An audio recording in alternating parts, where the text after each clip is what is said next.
Chapter 1. The House on Hemlock Lane. The air in the lawyer's office was stale, thick with the scent of aging paper and lukewarm coffee. Jenna Finch sat opposite a man named Peterson, whose suit seemed a size too large for his bony frame. He pushed a small, ornate brass key across the polished surface of his desk. It slid to a stop inches from her hand. "The house and its contents are now yours, Miss Finch," Peterson said, his voice a dry rustle. "Your grandfather, Arthur Penwright, was very specific in his final testament. Everything goes to you, the sole heir." Jenna stared at the key. It was old, the kind of skeleton key you see in antique shops. She had not been inside her grandfather's house in 15 years. Not since the day her mother packed their bags with a frantic, quiet intensity, refusing to explain why they were leaving Havenwood forever. Her grandfather, a man who smelled of wood glue and turpentine, had become a ghost in her memory, a collection of half-forgotten workshop sounds and the sharp glint in his eyes when he was absorbed in a project. His journals, too, Peterson added, tapping a worn cardboard box beside his desk. "He insisted you receive these personally, all 37 of them." Jenna picked up the key. It felt cold and heavy, a tangible link to a past she had been encouraged to forget.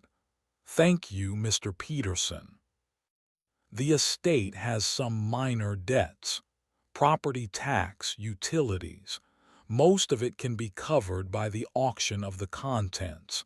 I've taken the liberty of contacting a reputable firm. They can be ready in a week." "An auction," Jenna repeated. The word tasted like surrender. "Yes, I suppose that's for the best." She left the office with the key in her pocket and the heavy box of journals under her arm.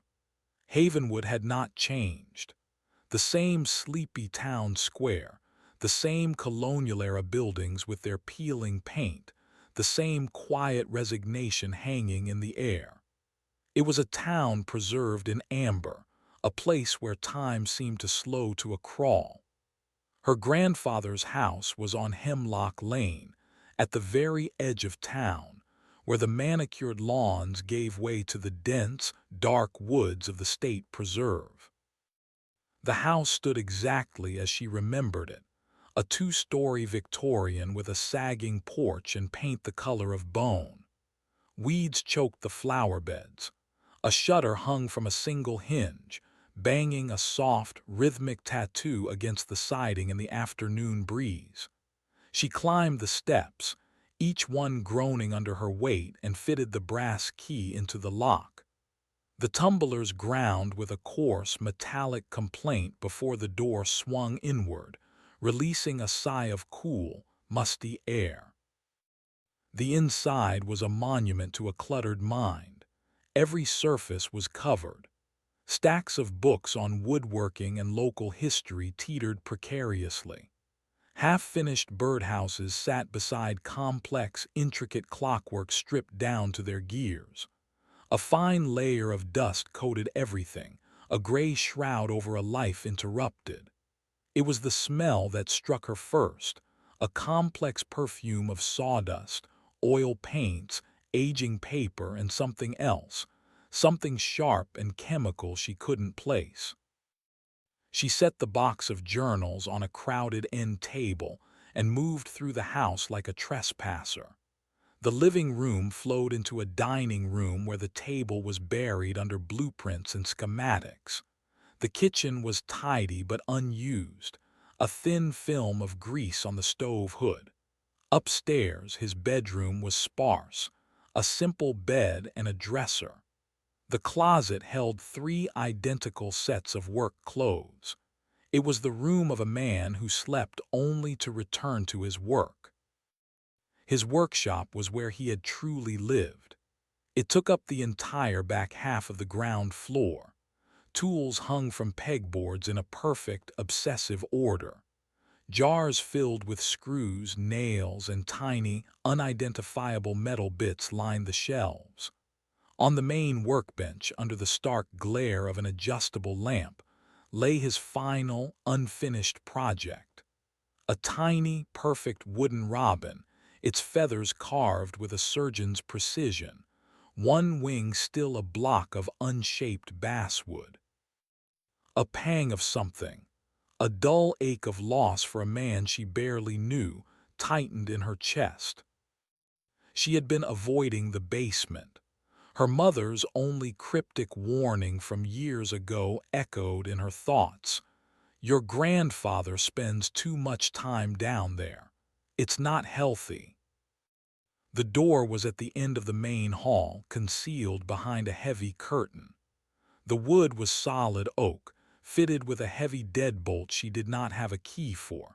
It was unlocked. The door opened onto a steep, narrow flight of wooden stairs descending into darkness. The air that rose to meet her was different from the rest of the house. It was colder, smelling of damp earth, concrete, and that same sharp chemical scent, stronger now. She found a light switch on the wall. A single, bare bulb flickered to life, casting long, distorted shadows. She went down. The basement was one large, open space with stone walls and a concrete floor. It was cold, the kind of deep, subterranean chill that sinks into your bones, and it was dominated by a single, colossal object. On a massive, custom-built table that took up the center of the room sat a town. It was Havenwood, her town. Jenna circled the table, her steps slow and hesitant. The level of detail was breathtaking. It was a perfect 1/12 scale model. She could see the town square, the clock tower on the municipal building rendered with microscopic accuracy. She saw the diner, Maya's Place, with its tiny, hand-painted sign, the sheriff's office, the library where she now worked. She found Hemlock Lane, and at its end, a perfect replica of the very house she was standing in. A dollhouse within a dollhouse. The sight made a strange, uneasy twist in her gut. Hundreds of tiny, hand-carved figurines populated the town. A mailman depositing a letter, a woman pushing a stroller, children playing in a park. Each one was a unique individual, their faces painted with expressions of quiet, everyday life. It was the work of a master craftsman, a genius, but it was also the work of an obsessive, a man who had chosen to replicate his world instead of living in it. A fine layer of dust covered the model just like everything else. It was a project abandoned, a world left to stagnate. She reached out, her finger hovering over the tiny figurine of a man walking a dog in the park. She felt a sudden, inexplicable urge to knock it over, to disrupt this perfect, silent world. She pulled her hand away, a shiver tracing a path down her spine. This was what her grandfather had spent his life on. This monstrous, beautiful, pointless creation. This was why her mother had left. She understood now. It was not a hobby, it was a madness. Jenna turned and walked back up the stairs, not looking back. She did not switch off the light. She closed the basement door, the click of the latch echoing in the silent house. Upstairs, she opened the cardboard box. The journals were bound in cheap black leather, the pages filled with her grandfather's spidery, cramped handwriting. She opened the one on top. The first page was dated 30 years ago. Rule 1: the bond is sympathetic. A piece of the subject is required. A hair, a sliver of nail, a drop of blood for the strongest connection. They give it freely. They think I am a sentimental old fool collecting scraps for my art. They do not see the truth. Jenna frowned. Sympathetic bond. It sounded like something from a fantasy novel. She flipped through the pages. They were filled with rambling, paranoid prose, complex diagrams, and more rules. Rule 7. Never move the base once a new subject is added. The foundation must settle. To shake the world is to invite chaos. Rule 14. Paint must be applied in a single coat. To repaint a face is to steal an identity. She closed the journal, a sour taste in her mouth. He wasn't just an obsessive. He was delusional. He had built his own little world and then invented a complex mythology to give it meaning. The realization didn't bring her sadness, only a profound sense of pity and a renewed desire to be rid of this place. She found the business card for the auction house Peterson had given her. She pulled out her phone, her fingers tapping the numbers on the screen. "Yes, my name is Jenna Finch," she said when a voice answered. "I'd like to schedule an auction for the contents of the Penwright estate, everything. I want all of it gone. Especially the mad little town in the basement." Chapter 2. The Man Who Bought a Town. The auction was a grim affair.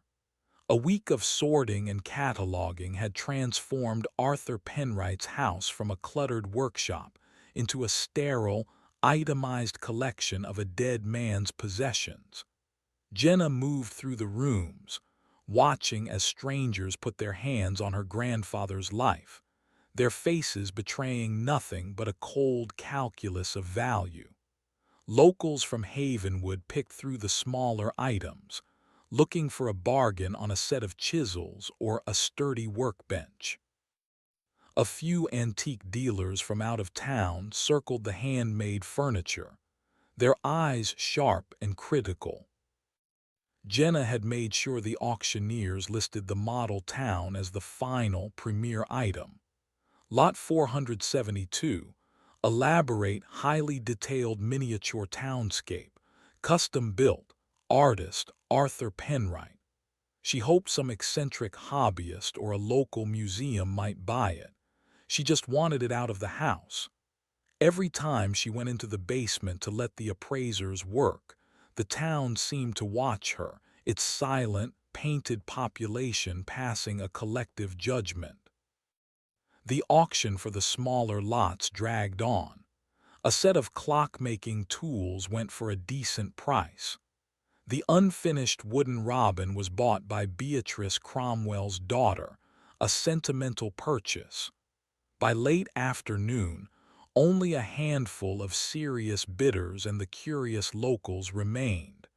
They gathered in the basement, the air thick with the smell of damp concrete and cheap perfume. The model sat under the harsh glare of portable floodlights, its colors vibrant, the dust carefully brushed away by the auction house staff. That was when Sterling Vance arrived. He did not walk into the basement so much as appear in the doorway, framed like a portrait. He was tall and thin, dressed in an impeccably tailored black suit that seemed to absorb the light. His face was sharp, angular, with pale, intelligent eyes that swept over the room with a look of profound boredom. He was not from Havenwood. He radiated a kind of sleek, urban energy that felt alien in the dusty basement. He was followed by an assistant who carried a slim tablet. Vance ignored the auctioneer, his gaze fixed on the model. He walked around the table, his expensive shoes silent on the concrete floor. He did not look at it with the wonder of a hobbyist or the appreciation of an artist. He looked at it like a biologist studying a specimen, or a programmer analyzing a piece of code. Cool, detached, analytical. This is it. Vance's voice was smooth, a low baritone that cut through the basement's murmur. He spoke to his assistant, but loudly enough for everyone to hear. The penwright diorama. Yes, Mr. Vance, the assistant replied.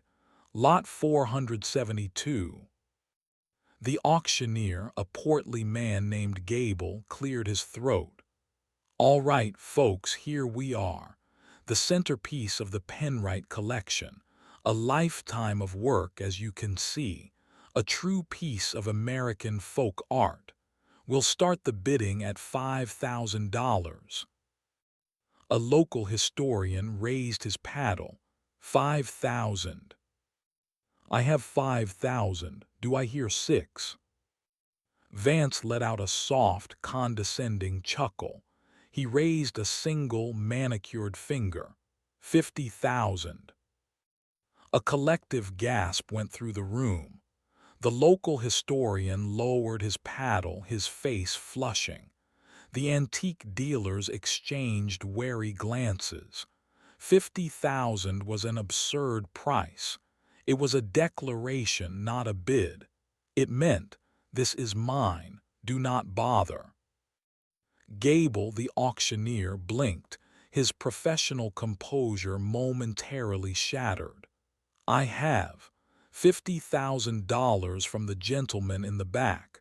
Do I hear 55? Silence. The only sound was the faint hum of the floodlights. 50,000 going once, Gable said, his voice regaining its rhythm. Going twice. He looked at Vance, who was now scrolling through something on his assistant's tablet, his attention already elsewhere. Sold for $50,000 to Mr. Vance. Jenna felt a wave of relief so powerful it almost made her dizzy. It was over. The house would soon be empty. The mad little town would be gone. As the auction staff began preparing the other sold lots for removal, Vance approached her. His eyes were a pale, piercing blue. You're the granddaughter, he stated. It was not a question. Jenna Finch, she said, extending a hand. He ignored it. Sterling Vance, he said. Your grandfather was a fascinating artist, a systems designer in his own way. Primitive, of course, but the core architecture is sound. He was a craftsman, Jenna corrected him, a note of defensiveness in her tone. Sure, Vance gave a dismissive wave of his hand.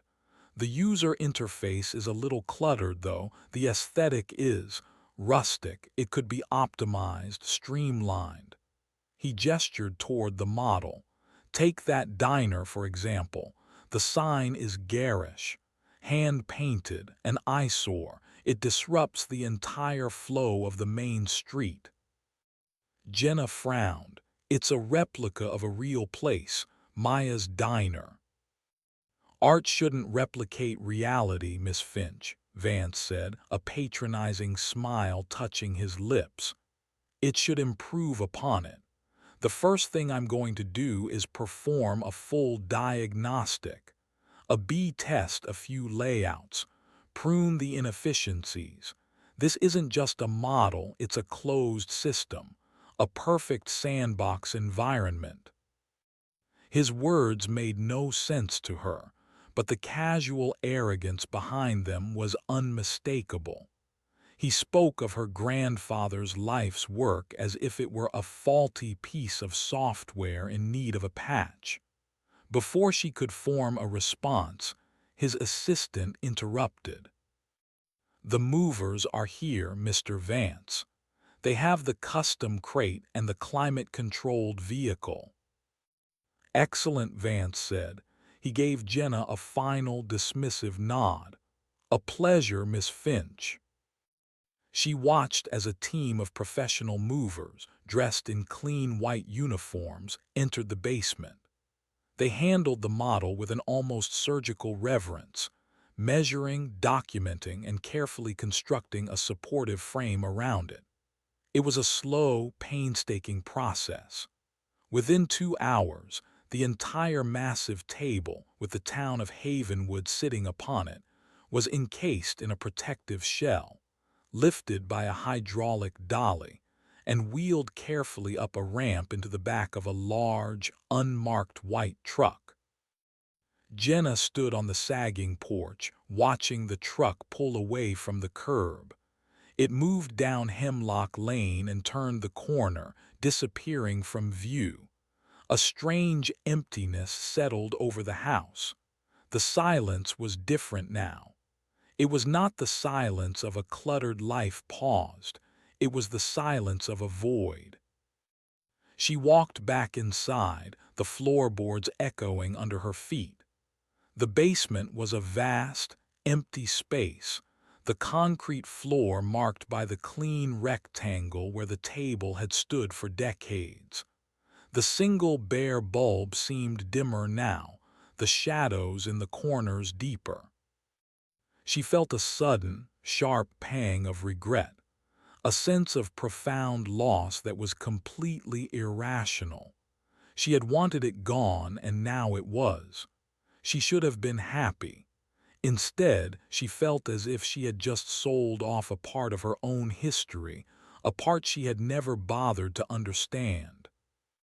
That evening, alone in the quiet, empty house, she picked up one of her grandfather's journals again.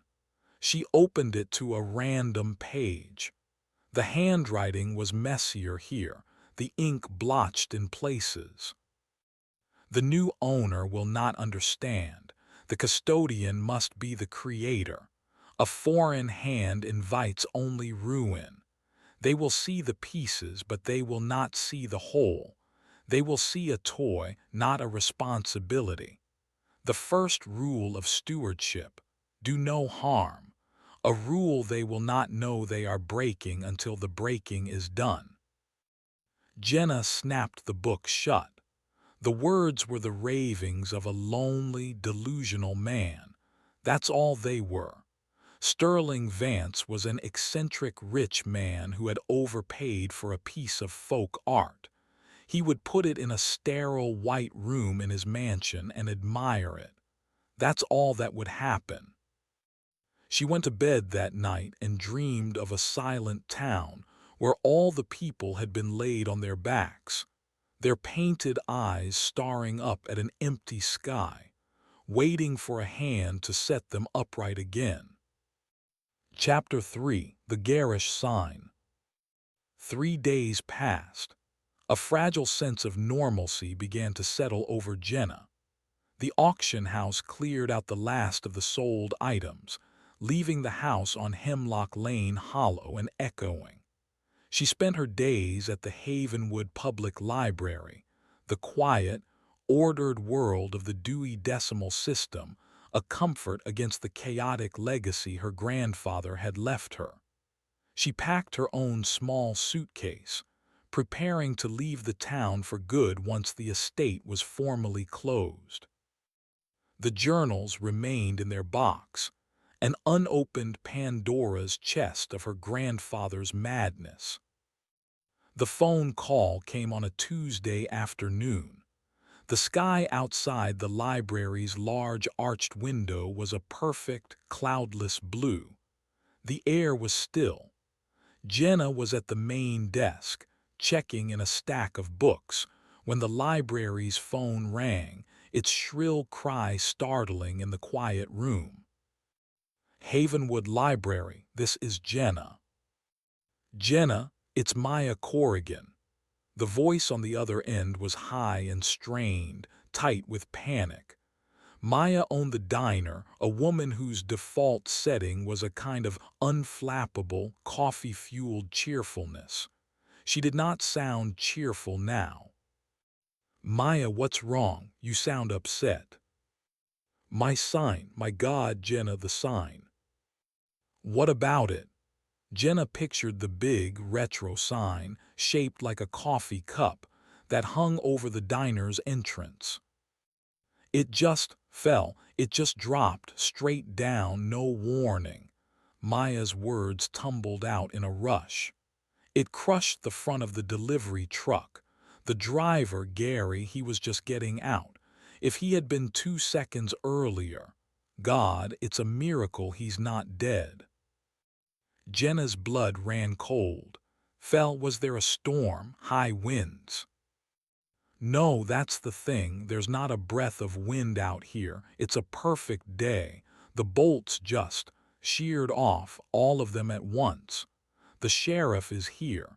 He says he's never seen anything like it. It's like it was just snipped off. A memory surfaced in Jenna's mind, sharp and unwelcome. Sterling Vance's smooth, condescending voice in the basement. Take that diner, for example. The sign is garish, hand-painted, an eyesore. It disrupts the entire flow of the main street. Jenna gripped the edge of the desk, her knuckles turning white. Maya, is everyone okay? Shaken up, but okay. Gary's got a few scrapes. It's the truck. It's totaled. And the front of the diner is a mess. I have to go. The sheriff wants to ask me more questions. The line went dead. Jenna stood motionless, the phone's receiver still pressed to her ear.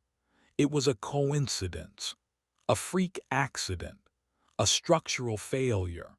There were 100 rational explanations. Her grandfather's paranoid scribblings and the arrogant words of a tech mogul had no connection to the real world. To think otherwise was to embrace the same madness that had consumed Arthur Penwright. She tried to focus on the comforting solidity of books and card catalogs, but Vance's words echoed in her thoughts. Prune the inefficiencies, optimize, streamline.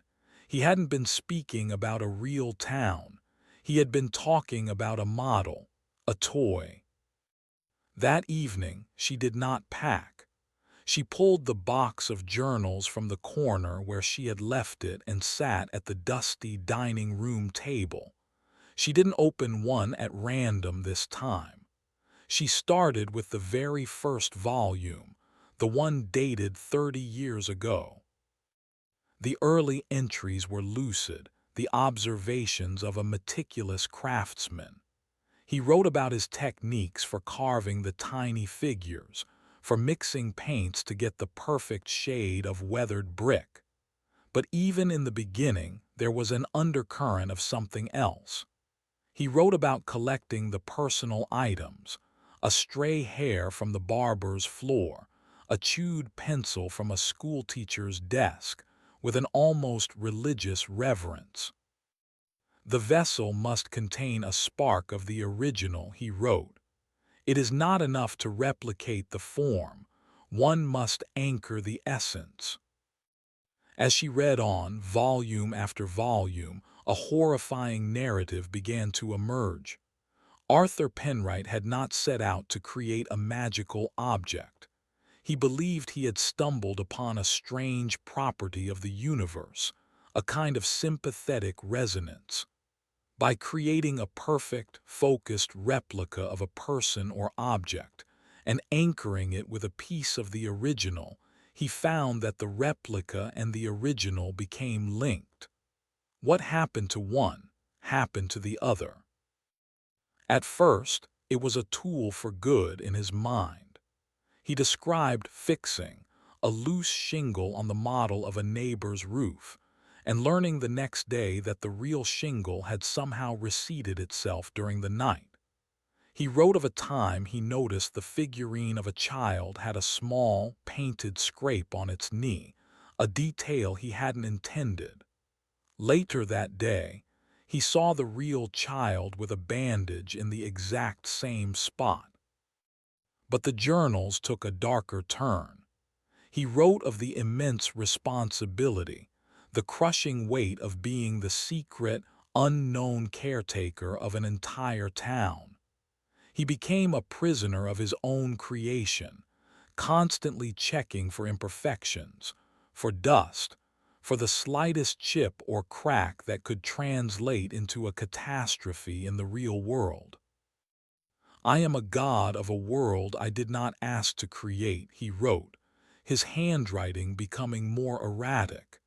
"Every tremor of my hand is an earthquake. Every spilled drop of paint is a flood." Jenna's hands trembled as she turned the pages. She found the section on the model's rules. They weren't a mythology he had invented.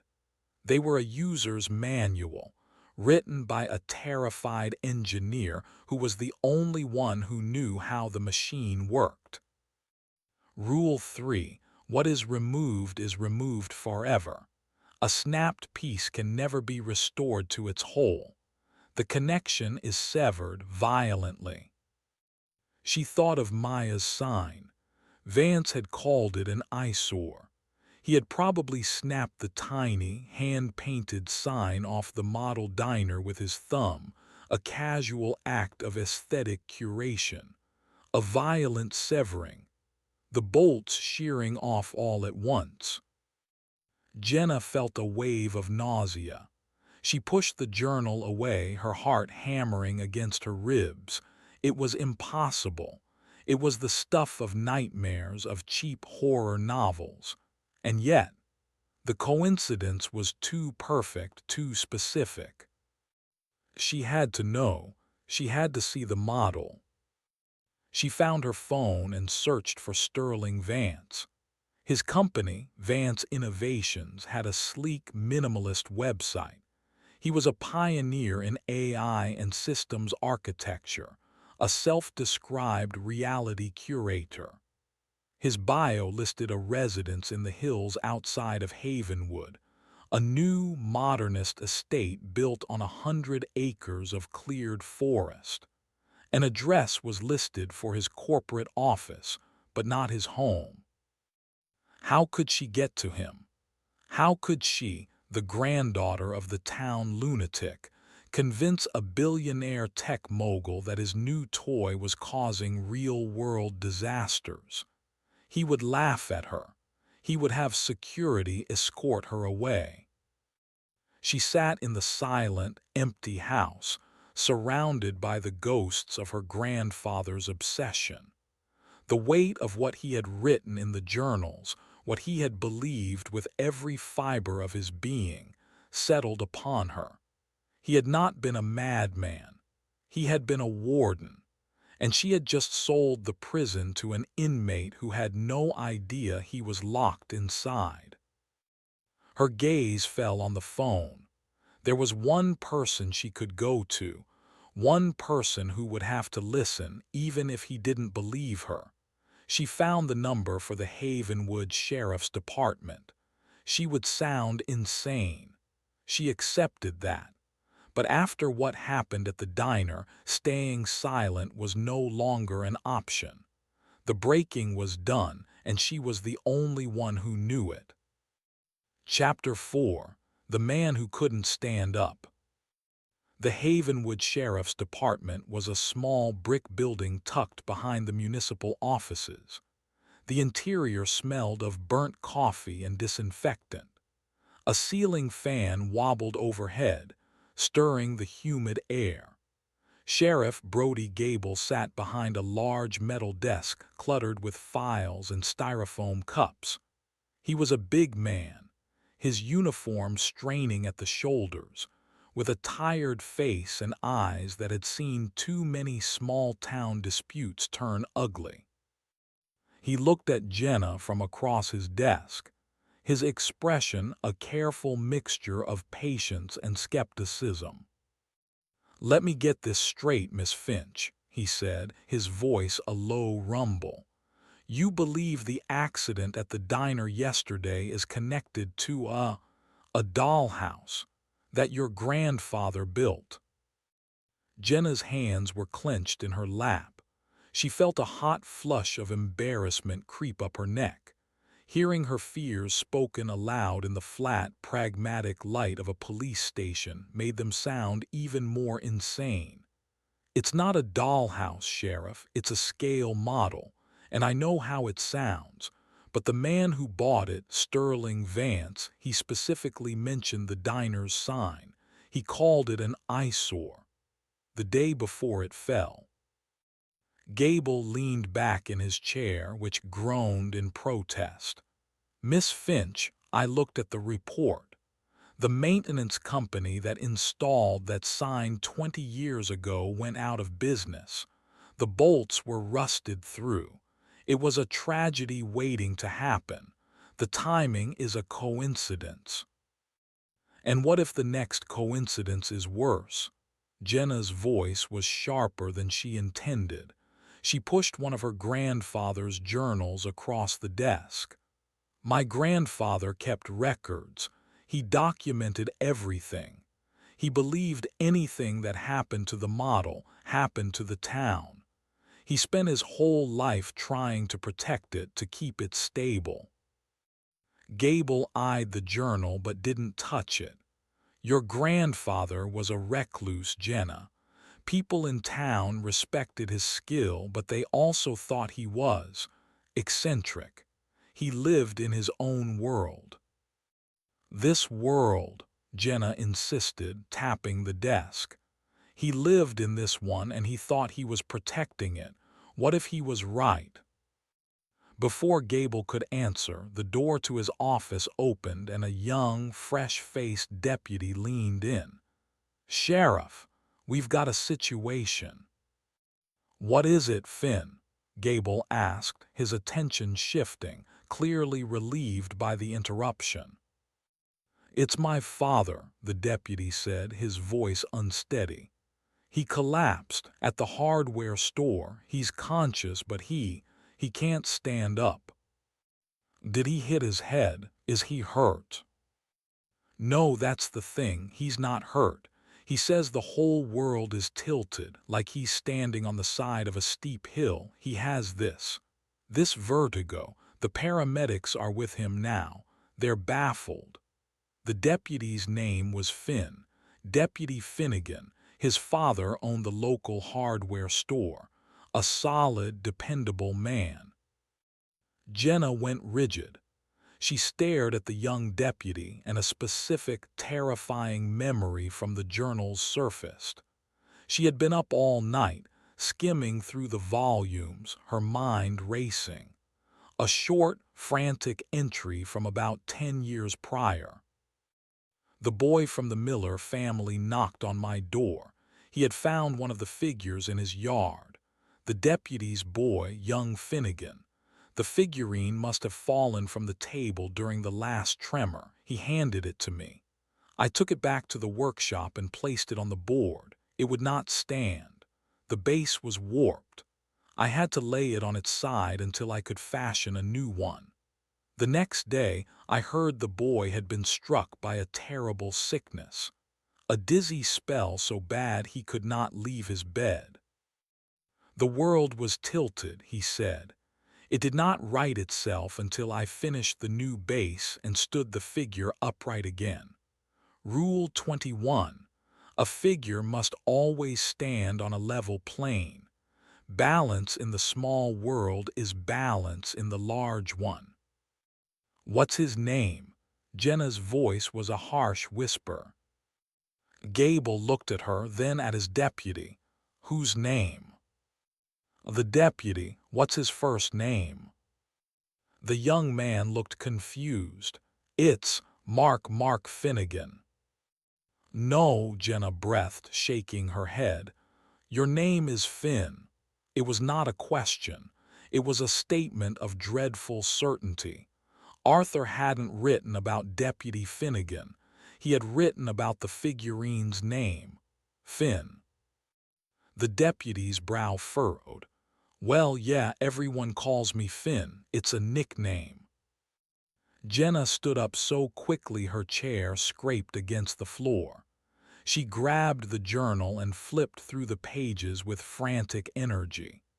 "Sheriff, When they moved the model, they were so careful with the table itself, but the figurines, they were just in a box. Gable stood up, his expression shifting from tired skepticism to genuine concern, though it was directed at Jenna, not her story. "Miss Finch, you need to calm down." "No, you don't understand." She found the page, the ink faded but the words horribly clear. She could see the figurine in her mind's eye, a tiny uniformed man, perpetually standing guard outside the model of the sheriff's office. What if he was just put back in the box? What if he was just knocked over? The dispatch radio on Gable's desk crackled to life. "Sheriff, you there?" Gable snatched the receiver. "I'm here, Cindy. What is it?" "Update on the medical call at the hardware store. It's not just the owner. We're getting multiple calls. Half a dozen people, all in the downtown area. Same symptoms. Sudden, debilitating vertigo. Paramedics are stretched thin. They don't know what's causing it." Sheriff Gable stared at the radio, then at Jenna. For the first time, a flicker of something other than doubt crossed his face. It was the deep-seated unease of a man whose understanding of the world was beginning to crack. The town was small. Half a dozen people with the same bizarre, simultaneous ailment wasn't just a coincidence. It was a statistical anomaly. It was an event. Jenna closed the journal. Her voice was steady now, cold with a certainty that chilled her to the bone. "Sterling Vance lives in the new estate off Ridge Road. I don't know the exact address, but you do. You need to take me there. Now, we need to see the model." Gable looked from Jenna's pale, determined face to the panicked face of his young deputy, who was still trying to process the news from the radio. He ran a hand over his face, the gesture of a man confronting an impossible choice. Every rational instinct told him this was madness. But the calls were real. The people were sick. And the woman in front of him, the granddaughter of the town eccentric, was speaking with the conviction of a prophet. He grabbed his keys from the desk. "All right, Miss Finch, get in the car." His voice was heavy, resigned. "You and I are going to pay Mr. Vance a visit.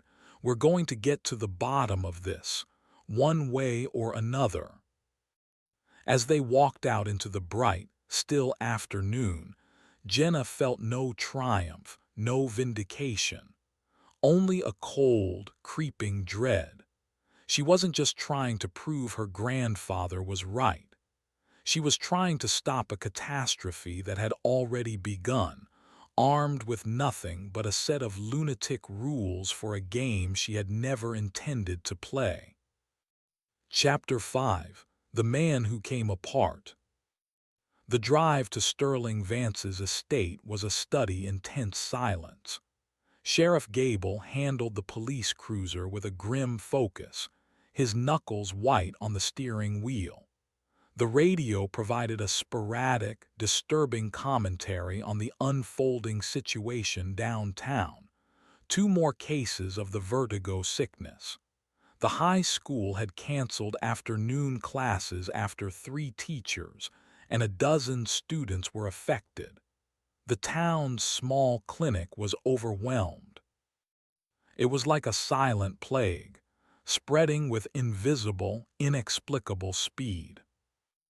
Jenna sat in the passenger seat, Arthur's journal open on her lap.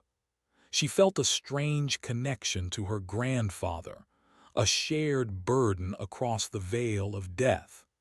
She was reading his words not as a curious descendant, but as a desperate apprentice trying to learn a craft in a matter of hours. Vance's estate was less a house and more a statement. It was a severe, modernist structure of glass and steel perched on a hill overlooking Havenwood. An alien craft landed in the pastoral landscape. A long, paved driveway snaked up the hill, ending at a massive, featureless black gate. Gable spoke into the intercom, his voice tight and official. After a moment, the gate swung silently open. They parked in front of the house. The front door opened before they reached it. Sterling Vance stood there, wearing a silk robe over a crisp shirt and slacks. He held a glass of some amber liquid. He did not look surprised to see them. He looked annoyed. "Sheriff," he said, his tone dripping with condescension, "to what do I owe the pleasure? Is there a problem with the local zoning permits for my sculpture garden?" "Mr. Vance, we need to talk to you about the model you purchased at the Penrite auction," Gable said, skipping the pleasantries. Vance's eyebrows lifted. "The diorama, it's a fascinating piece. I've been conducting a preliminary analysis." "Why?" "We have reason to believe it may be connected to a public health crisis currently unfolding in town," Gable said. The words sounded absurd even to him. Vance stared at him for a long moment, then let out a short, sharp laugh. It was a sound utterly devoid of humor. "A public health crisis, caused by a dollhouse. Sheriff, have you been drinking?" "We need to see it, Mr. Vance," Jenna cut in, her voice firm. "Now." Vance's pale eyes shifted to her, a flicker of recognition. "Ah, the granddaughter, the artist's legacy. You share his flair for the dramatic, it seems." He took a slow sip of his drink, considering them. "Very well, I'm a proponent of radical transparency, and I am curious to see how this particular delusion plays out. Follow me." He led them through the house. It was like a museum or a laboratory. The walls were white and bare, the furniture sparse and sculptural. There were no photographs, no personal touches. It was a cold, sterile environment designed for a mind that saw the world as a series of systems to be analyzed. He brought them to a large, climate-controlled room at the back of the house. In the center of the vast white space, illuminated by track lighting from the ceiling, sat the model of Havenwood. It was different, changed. Vance had already been at work. Several of the trees in the town square had been removed, leaving small, bare patches. The figurine of the mailman, Gary, was gone from his route, his tiny truck perched inexplicably on the roof of the high school model, and in a tray beside the main table, Jenna saw a jumble of figurines, lying on their sides and on their backs like fallen soldiers. The ones from the downtown area, including the tiny uniformed figure of Deputy Finn. "As you can see," Vance said, gesturing grandly, "I've begun the decluttering process. The user experience of the town square was too chaotic. By removing some of the foliage, I've improved the sightlines. It's a far more elegant solution." Gable stared at the jumbled figures in the tray. "The people who are sick, they're all from the downtown area." "A fascinating coincidence," Vance said with a smirk. "Correlation does not imply causation, Sheriff. That's Statistics 101. Jenna walked closer to the table, her eyes scanning the details, her mind racing to connect what she saw with the warnings from the journals. Her gaze fell on a figurine standing near the hardware store.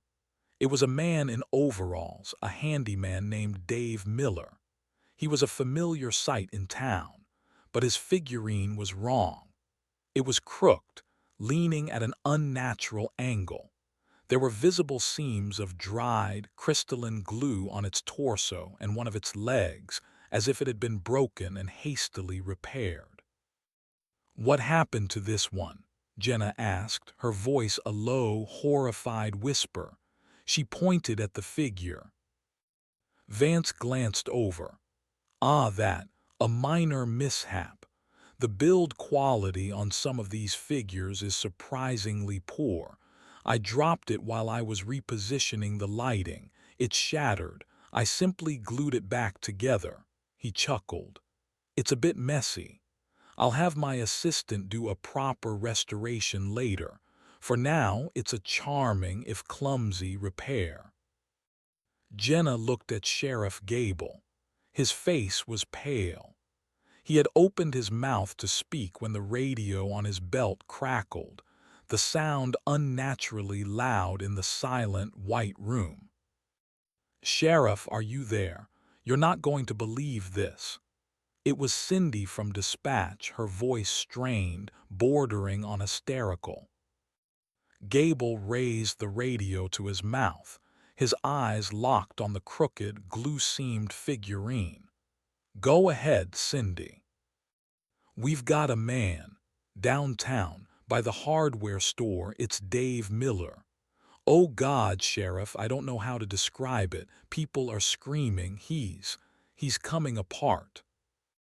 Jenna felt the floor tilt beneath her feet. "What do you mean, coming apart?" Gable's voice was a choked rasp. Cindy's frantic words filled the room, painting a picture of impossible horror. "He's glitching. That's the only word for it. His body. It's misaligned. His arms and legs are moving out of sync like they're not attached right. There are these lines on him, like cracks. One of the witnesses said it looks like he's made of broken glass and someone tried to glue him back together wrong." Vance's smug expression finally faltered. The color drained from his face. He stared from the crooked figurine on his perfect model to the horrified faces of the sheriff and the woman who had tried to warn him. He looked at the toy, and for the first time he seemed to comprehend that it was not a toy. The room was silent save for the panicked, half-sobbing voice of the dispatcher on the radio describing the monster that was currently standing on a street corner in the real town of Havenwood. A monster Sterling Vance had created with a slip of his hand and a bottle of glue. The breaking was no longer a quiet, invisible event. It was here. It was screaming. And it was just the beginning. Chapter 6. The Rules of a Mad God. The world narrowed to the panicked voice on the radio and the grotesque, glue-seamed figurine on the table. Dave Miller, the handyman, a man Jenna had known her whole life, was a walking, shattering nightmare. Vance stood frozen, his face a mask of disbelief. The control he cherished, the predictable logic of his systems, had evaporated, leaving behind a raw, primal horror he could not process. Sheriff Gable was the first to move. He grabbed the tray of fallen figurines, his big hands surprisingly steady. "Put them back," he ordered, his voice a low growl that resonated with newfound authority. "Put them all back. Now." Vance flinched as if struck. "What? I don't." "Do it," Gable's voice cracked like a whip. "Stand them up, all of them." Jenna watched, her mind a maelstrom of fear and frantic calculation. The journals, the rules, it wasn't just about standing them up. Rule 21, a figure must always stand on a level plane. She pointed at the jumbled figures. "Carefully, make sure their bases are flat on the surface. Don't let them lean." Vance, jolted into action by raw fear, began placing the figurines back on the model's streets. His precise, manicured fingers, usually so steady, now trembled. He picked up the tiny deputy, Finn, and placed him back on his post outside the sheriff's office. He set up the teachers, the students, the shopkeepers, one by one, his movements jerky and panicked. As he worked, Gable was on the radio. "Cindy, listen to me. I need updates. Real time. Is there any change with the people experiencing the vertigo?" They waited, the silence in the white room stretched taut. Vance placed the last figure down. A tense minute passed. Then the radio crackled again. "Sheriff, it's strange," Cindy's voice came through, hesitant, laced with disbelief. "The calls have stopped. I just got a report from the paramedics at the high school, the teachers. They're just standing up, shaking their heads, saying the dizzy spell is gone, it just vanished." A collective, shuddering breath of relief went through the room. It had worked. The connection was real, immediate, and terrifyingly direct. Vance slumped against the edge of the table, his face ashen. He stared at his hands, at the tools of a god who had just learned his creations could bleed. But the worst was not over. Gable's gaze was fixed on the crooked figurine of Dave Miller. "What about Miller, Cindy?" The reply was grim. "No change, Sheriff. He's still like he is. The paramedics are afraid to get close to him. He's screaming. He seems to be in incredible pain." Jenna knew why. Rule 3, what is removed forever. A snapped piece can never be restored to its whole. The connection is severed violently. Vance hadn't just knocked Miller's figurine over, he had broken it. The damage was done, locked in by the glue. "It's the glue," Jenna said, her voice hollow. She looked at Vance. "You can't fix him by standing him up. You broke him, the glue set." Vance looked at the figurine, at the clumsy seams of adhesive. "There must be a way, a solvent. I can dissolve the glue, reset the pieces correctly." He moved toward a nearby work cart, rummaging through bottles and tools. "No," Jenna's voice was sharp. She grabbed another of her grandfather's journals from the floor where she'd dropped them. She'd read this part just last night, a frantic, ink-smeared entry from years ago. "Don't touch it with a solvent." She found the page and read aloud, her voice trembling.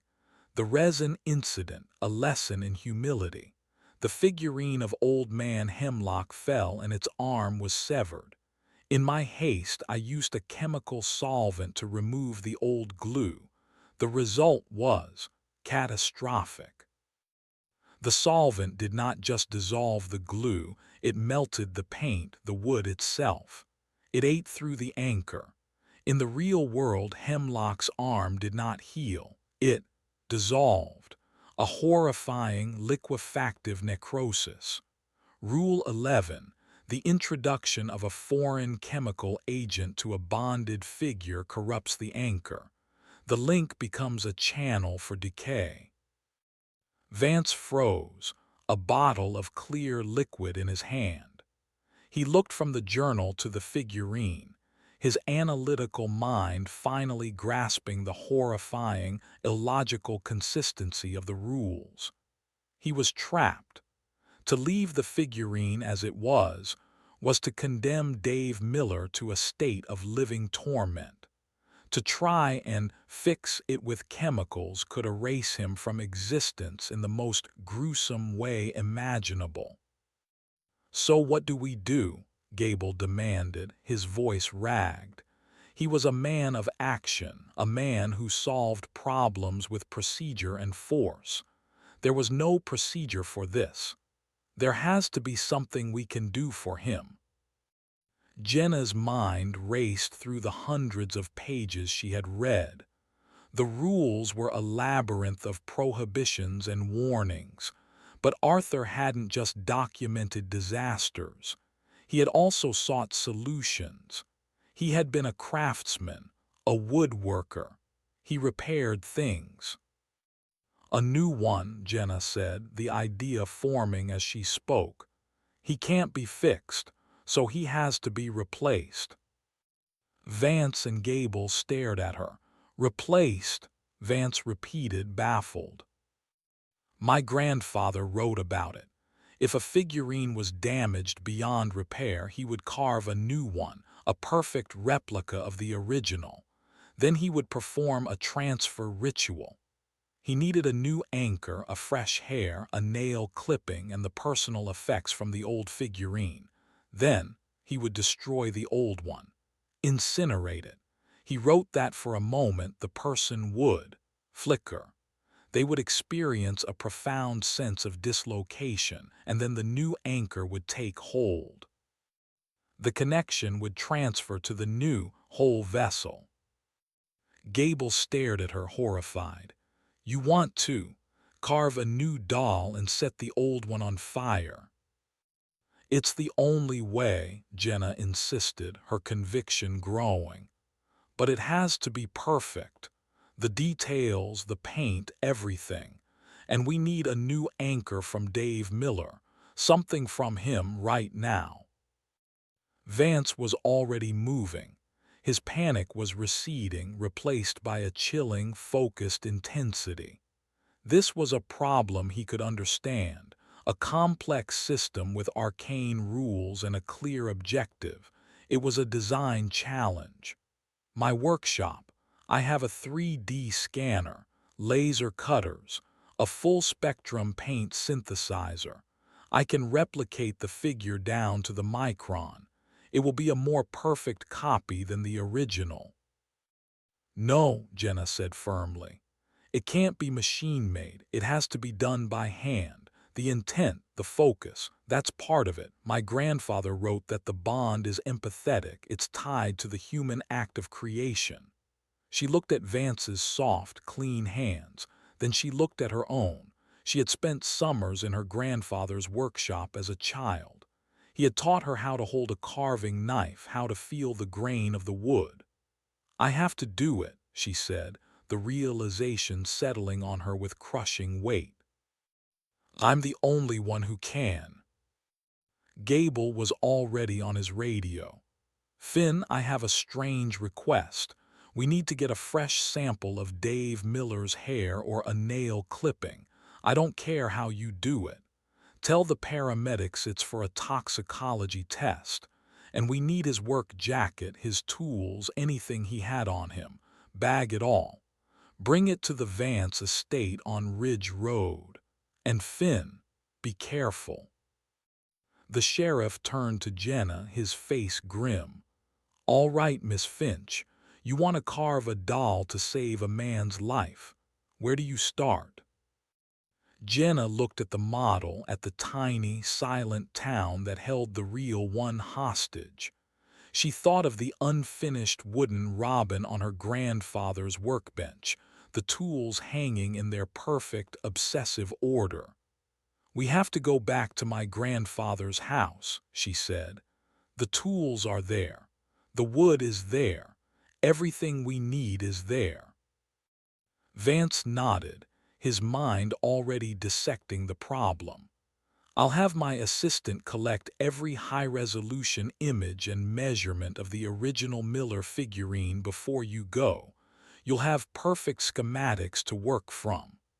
His tone was that of a project manager, a man delegating a critical task. The horror was being compartmentalized, turned into a workflow. As they prepared to leave, Jenna took one last look at the crooked, glue-seamed figure of Dave Miller. The tiny man, frozen in a state of perpetual agony, was a testament to the catastrophic intersection of old-world magic and new-world arrogance. She was about to attempt to perform a kind of surgery she didn't understand, using rules written by a man she'd considered a lunatic, to save a life that was currently shattering, piece by agonizing piece, on a street corner in a town that was no longer safe. The weight of it all was immense, a physical pressure in her chest. For the first time, she truly understood the burden her grandfather had carried, and she was terrified she was not strong enough to lift it. Chapter 7. The Unfinished Robin. The house on Hemlock Lane felt different when they returned. It was no longer a dusty, forgotten relic. It was an operating theater, and Jenna was the unprepared surgeon. Sterling Vance arrived minutes after them in a silent electric car, his assistant carrying a hard case containing a high-end laptop and several strange-looking peripherals. Sheriff Gable stood by the front door, a sentinel guarding a secret he was still struggling to accept. "The work needs to be done in the original space," Vance said, his voice clipped and efficient as he strode into Arthur Penwright's workshop. Environmental context is a key parameter in replicating esoteric systems. He was translating the magic into his own language of data and variables, the only way he could maintain control. His assistant set up the laptop on a cleared section of the workbench. He plugged in a device that projected a three-dimensional holographic image of the Dave Miller figurine into the air above it. It floated there, a ghost of data, every chip in the paint, every crude smear of glue, rendered in perfect detail. "Full rotational view with millimeter-scale measurements," the assistant announced. Jenna ignored them. She walked to the wall where her grandfather's carving tools hung. She ran her fingers over the worn wooden handles, each one shaped by decades of use. She recognized them from her childhood: the small V-gouge for details, the curved fishtail chisel for smoothing surfaces. She selected a small block of basswood from a rack, the same type of wood the unfinished robin was made from. It felt light and soft in her hands. "This won't do," Vance said, gesturing to the simple tools. "It's imprecise. I have laser-guided carving instruments at my facility. We can automate the rough shaping, ensure perfect symmetry." "No," Jenna said again, her voice quiet but unyielding. "It has to be this way." She pulled the adjustable lamp closer, its harsh light illuminating the workbench. She placed the block of wood beside the floating hologram. The contrast was stark: the cold, perfect light of data against the warm, organic potential of the wood. She took the first knife, its blade honed to a razor's edge. She hesitated, the weight of the task pressing down on her. A man's life, his very physical integrity, depended on her ability to replicate this tiny wooden figure. A mistake, a slip of the knife could mean what? An incorrect scar, a missing finger. The possibilities were too horrific to contemplate. Gable came into the workshop, his heavy presence a grounding force in the tense room. "Finn is on his way. He got the samples," he said. "Miller is getting worse. The fractures are spreading." Jenna's hand tightened on the knife. She took a deep breath, trying to channel the memory of her grandfather's patient instructions from so long ago. "Let the wood tell you what it wants to be. Don't force it." She pressed the blade into the corner of the block. A small curl of pale wood peeled away. The work had begun. The next few hours passed in a haze of intense, nerve-wracking concentration. Jenna carved, her world shrinking to the block of wood in her hand, the glint of the blade, and the ghostly blue hologram beside her. Vance watched, silent and hawkish, his earlier arrogance replaced by a tense, analytical focus. He would occasionally point out a detail on the hologram, the exact angle of the figure's shoulder, the scuff mark on its left boot, his project manager instincts overriding his fear. Jenna worked trying to ignore him, trying to find a rhythm. She carved the rough shape of the body, the head, the limbs. The wood was forgiving, but the task was not. Every cut felt monumental. Was the torso too thick? The legs too short? She was not an artist. She was a librarian. Her hands were made for the delicate work of handling brittle paper, not for shaping a man's soul out of wood. Doubt was a constant, gnawing presence.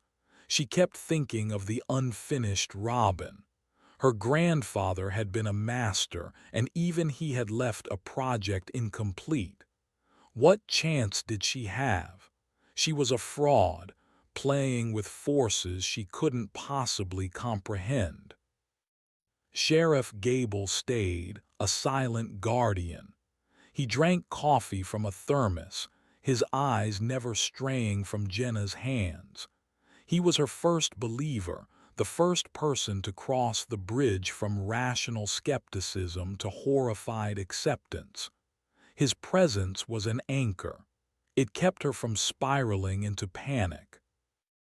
Deputy Finn arrived, his young face pale and drawn. He carried a large evidence bag.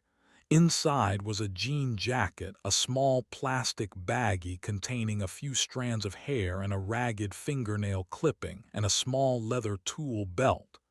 He placed it on the table with the reverence of a religious offering. "The paramedics couldn't get a pulse," Finn whispered, his voice cracking. "His body is phasing. They can almost see through him in places." The new anchor. Jenna looked at the bag, the final, critical components. She finished the carving. The result was a rough, unpainted wooden figure. It had the basic shape of a man, but it was crude, featureless. It looked nothing like the detailed figurine in the hologram. Vance stepped forward. "The morphology is crude, but the foundational structure is acceptable. Now for the crucial phase, the surface detail, the painting." He gestured to his assistant, who opened another case, revealing a set of airbrushes and dozens of small, digitally labeled vials of paint. "My paint synthesizer has replicated the exact shades and textures from the original model. We can apply it with automated precision."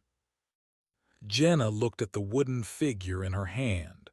Her grandfather hadn't used an airbrush. He had used tiny, fine-tipped brushes, some with only a single bristle. She saw them now in a jar on the workbench. She picked one up. "It has to be by hand," she said. "That's absurd," Vance snapped, his patience fraying. "The potential for human error is too high, a misplaced brushstroke." "Is part of it," Jenna retorted, a surprising fire in her voice. "The original wasn't perfect. It had mistakes. It had the tiny imperfections of a human hand. That's part of the anchor. It has to feel real, not sterile." She took the paints her grandfather had mixed himself, pots of color labeled with his spidery script. Havenwood brick dust red, afternoon shadow gray. She began to paint, her hand shaking at first, then steadying as she lost herself in the minute details. The blue of the overalls, the brown of the work boots, the tiny wrinkles around the eyes. As she worked, she talked, more to herself than to the others.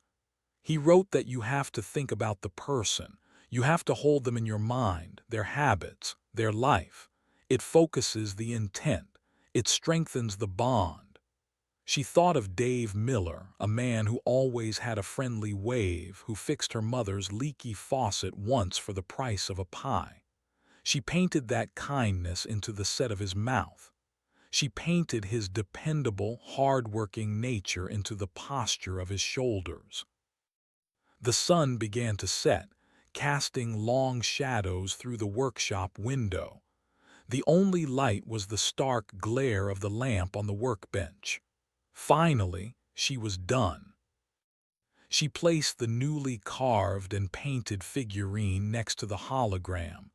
It was not a perfect match. It was clearly her work, not her grandfather's.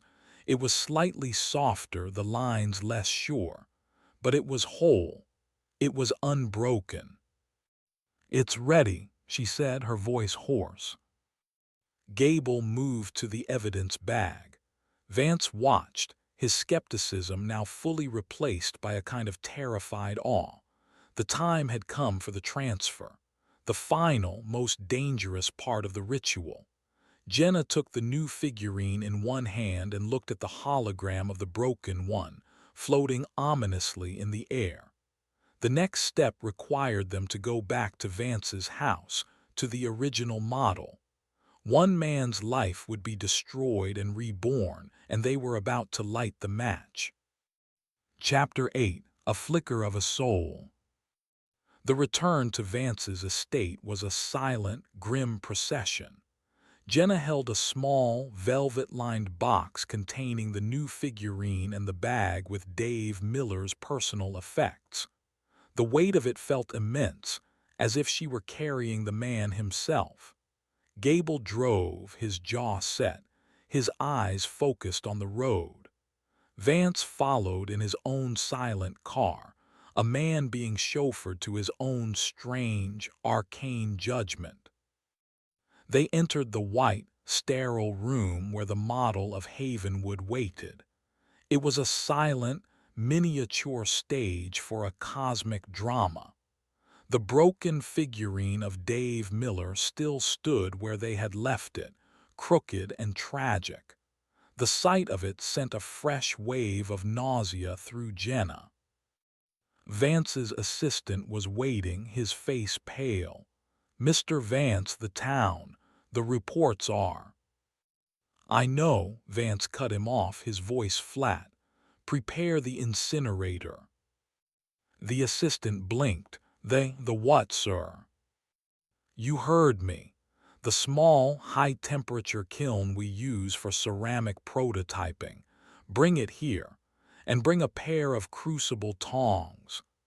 Vance was all business now, his fear channeled into a chillingly precise execution of this insane procedure. Jenna stepped up to the main table. She opened the box and took out the new figurine. She placed it on the model's street, a few inches away from its broken counterpart. It stood straight and whole, its paint fresh. She then opened the evidence bag. She took the tiny strands of hair and the nail clipping from the plastic baggie. This was the part she dreaded, the part that felt most like a violation, like black magic. Following the fragmented instructions in the journal, she carefully placed a single hair on the head of the new figurine. She then used a pair of tweezers to wedge the nail clipping into the figurine's tiny hand, against the handle of a painted hammer. The new anchor was in place. Next, she took the man's real-world possessions. She draped the tiny leather tool belt, which she had painstakingly crafted from a scrap of leather, over the new figurine. She laid the jean jacket from the bag on the model's grasp beside it, a strange offering to an unknown power. The ritual components were all in place. The assistant returned, wheeling a small, stainless steel electric kiln that looked like a futuristic oven. He plugged it in. A low hum filled the room, and a faint orange glow began to emanate from its small porthole window. Temperature is set to 1500 degrees Celsius, the assistant reported, his voice trembling slightly. Now came the final step, the destruction of the old vessel. I have to do it, Vance said, his voice barely a whisper. He looked at Jenna and Gable, his eyes wide with a desperate need for absolution. I broke it. I have to be the one too. He took the long, metal crucible tongs. His hands shook so badly he could barely grip them. He reached toward the model, the metal pincers hovering over the broken figurine. He hesitated, his breath catching in his throat. "Do it, Vance," Gable said, his voice a low command. With a convulsive jerk, Vance clamped the tongs around the crooked figurine and lifted it from the model. For a moment, the world seemed to hold its breath. He turned, his movements stiff and robotic, and opened the door to the kiln. The heat that washed out was intense, a physical presence. He placed the figurine inside and shut the door. He stood there, staring at the glowing porthole, his face illuminated by the fire within. Jenna's eyes were fixed on the new figurine, standing whole and ready on the miniature street. She held her breath, waiting for the flicker.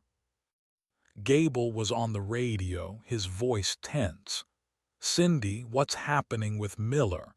Give me a sitrep right now." The reply from the radio was broken, chaotic. "Sheriff, it's... Oh my God, he's vanishing. He's turning transparent. We can see the wall behind him. People are screaming. He's just fading away." "It's not working," Vance gasped, turning from the kiln, his face slick with sweat. "I've killed him." "Wait," Jenna whispered, her eyes locked on the new figurine. "Wait." The voice on the radio changed, its pitch rising with shock and awe. "Hold on. He's coming back. He just solidified. He's standing up straight. The cracks are gone. He's looking at his hands. He's whole. Sheriff, he's perfectly fine. He's just standing there looking confused. It's a miracle." In the white room, Vance let out a ragged sob and slid down the wall to the floor, burying his face in his hands. Gable sagged against the table, the radio nearly slipping from his grasp. Jenna looked at the new figurine. It seemed different, more solid, more present, as if it had just inhaled. The link had been transferred. The soul, for lack of a better word, had found its new home. The immediate crisis was over, but the implications were just beginning to settle. They had successfully navigated one of her grandfather's insane rules, but there were dozens more. And the model of Havenwood was still here, in the hands of a man who had treated it like a plaything. Gable recovered first. He looked from the slumped form of Vance to Jenna. "You saved his life, Miss Finch." "We did," she corrected him, "but this can't happen again." She turned to Vance. He looked up at her, his usual arrogance stripped away, leaving behind a raw, naked fear. He was no longer a god in his own machine. He was just another component, subject to the same terrifying rules as everyone else. "The model," Jenna said, her voice hard. "It has to go back to the house. It's not safe here." Vance nodded numbly. "Yes, of course, I'll have my men." "No," Gable interrupted. "No more professional movers, no more assistants, just us. We move it. We are the only ones who know the rules." A new, terrifying stewardship had been formed in the crucible of that night. The librarian, the sheriff, and the tech mogul. the granddaughter of the creator, the guardian of the town, and the man who had almost destroyed it. They were now the unwilling caretakers of Havenwood, bound together by a secret that could shatter their world with a single slip of the hand. As they began the slow, painstaking process of preparing the model for its journey back to the house on Hemlock Lane, Jenna knew this was not an end. It was the beginning of a long, terrifying watch. Her grandfather's work was now hers. His madness was her reality. And the quiet, sleepy town of Havenwood, resting silently on its massive table, had never looked so fragile or so menacing. Chapter 9: The Caretakers. Moving the model was a masterclass in paranoia. It took 6 hours. Jenna, Vance, and Sheriff Gable operated with the intense, silent focus of a bomb disposal squad. Every command was a whisper, every movement a slow, deliberate glide. They were no longer moving a piece of art. They were transporting a sleeping god they were terrified of waking. Jenna guided them, cross-referencing her grandfather's journals, which had become her holy texts. Rule 7. Never move the base once a new subject is added. The foundation must settle. To shake the world is to invite chaos. The entire table has to remain perfectly level, she instructed, her voice low in the cavernous white room. Vance, your truck. Does it have gyroscopic stabilization? Vance, humbled and pale, nodded. Of course. My art transport vehicles are equipped with inertial dampeners. The payload will experience less than 0.01 Gs of acceleration. He was clinging to his technology, to the familiar comfort of specifications and data, a shield against the arcane horror he now faced.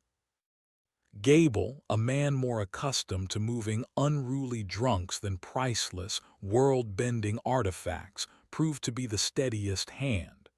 His sheer physical presence was a calming influence. He and Vance, an unlikely pair, guided the massive table onto the hydraulic lift and into the back of the climate-controlled truck. Jenna supervised, her eyes scanning for the slightest tremor, the most minute vibration. She half expected the sky to crack open, the ground to split. But the world outside the truck's bay doors remained stubbornly, unnervingly normal. They drove back to Hemlock Lane in a slow, funereal procession through the pre-dawn darkness.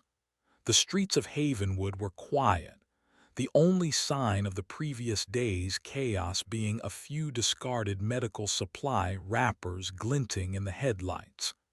Dave Miller was home, recovering from what doctors were calling an unprecedented mass hysterical event, a diagnosis that felt laughably inadequate. The people who had suffered from the vertigo remembered only a dizzy spell. The town's collective memory was already smoothing over the impossible, sanding it down into something mundane and forgettable. Only they knew the truth. Getting the model back into Arthur Penwright's basement was even more stressful than getting it out. The narrow stairs, the tight corners, every inch was a potential catastrophe. But they managed it, settling the massive table back into its original footprint on the concrete floor. The air in the basement seemed to settle around it, as if the room itself was sighing in relief. The model was home. For a long moment, the three of them stood there, staring at the miniature town, united by their terrible secret. The librarian, the cop, and the billionaire. An alliance forged in pure terror. "So what now?" Gable finally asked, breaking the silence. His voice was heavy with exhaustion. We can't just leave it here. It can't be moved again, Jenna said, flipping through a journal. Not without extreme preparation. My grandfather only moved it once when he first built the table. He wrote that the town experienced a week of unexplained tremors and strange weather. And it cannot be destroyed, Vance added, his voice regaining a sliver of its analytical tone. The catastrophic energy released from severing hundreds of sympathetic bonds at once is computationally terrifying. It wouldn't just destroy the town. It would likely erase the entire area from conventional reality. He had clearly spent the drive running simulations in his head, his mind desperately trying to quantify the magic. A grim silence settled upon them. They were custodians of a loaded gun with a hair trigger, and the gun was pointed at their own heads. We become the caretakers, Jenna said, the words tasting like a life sentence. We maintain it, we protect it, just like he did. Gable ran a hand over his face.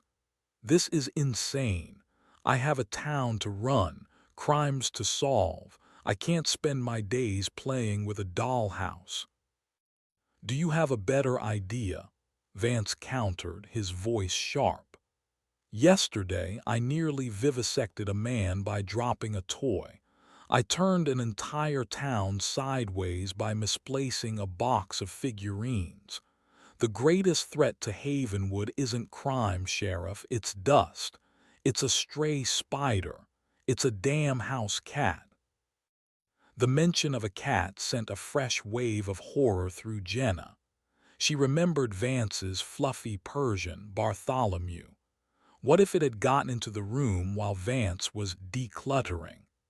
What if it had decided to nap on the town square? The image of a colossal, furry beast descending upon the real Havenwood was so absurd and so terrifying it made her stomach clench. He's right, Jenna said. This is now the most important job in Havenwood, and the three of us are the only ones who can do it. She looked around the basement. This house, it's the perfect place. It's isolated. My grandfather designed it for this. We need to secure it. Vance, back in his element of systems and logistics, began to pace. Security is a solvable problem. I'll have a perimeter fence installed by morning. Motion sensors, seismic detectors, biometric locks on the doors. This basement will become a clean room. Air filtration to eliminate dust, humidity controls to prevent warping. I'll fund the entire operation. It's the least I can do. It was penance paid in technology and money. And we need rules, Gable said, his policeman's mind seeking order in the chaos. A protocol, who has access? When do we check on it? What constitutes an emergency? We all have access, Jenna decided. All three of us. It requires a unanimous decision to make any changes. We check on it daily. And an emergency, she gestured to the silent town, it is anything that looks out of place, anything at all. Over the next few hours in the cold, damp basement, they drafted a strange and terrifying charter.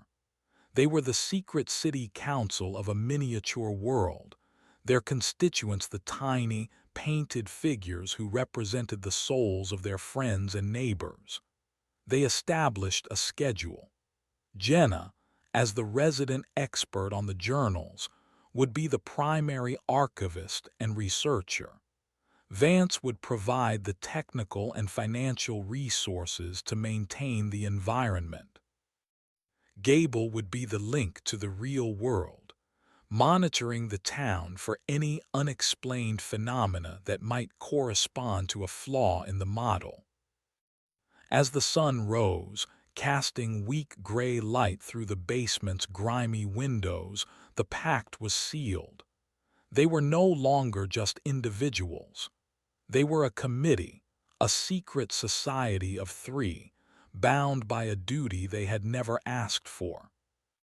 Leaving the basement, Jenna felt a profound shift in her own identity. She was no longer just Jenna Finch, librarian. She was a Penwright. The legacy of her grandfather, which she had once seen as a madness to be discarded, had claimed her. She looked at the quiet street outside, at the houses where people were just waking up, completely unaware of the fragile, miniature reality that governed their existence. They were all puppets, and she was now one of the few who could see the strings. It was a lonely, terrifying burden, and she knew, with a certainty that chilled her to the bone, that their first crisis had only been a warning. The real tests were yet to come. Chapter 10: The Unpainted Figure. The first few weeks of the new stewardship were an exercise in obsessive-compulsive dread. The routine was established with military precision. Vance's technology descended upon the house on Hemlock Lane like a silent, efficient invasion. A discreet, high-tech fence encircled the property. The basement was transformed, its damp stone walls sealed, a state-of-the-art climate control and air filtration system installed.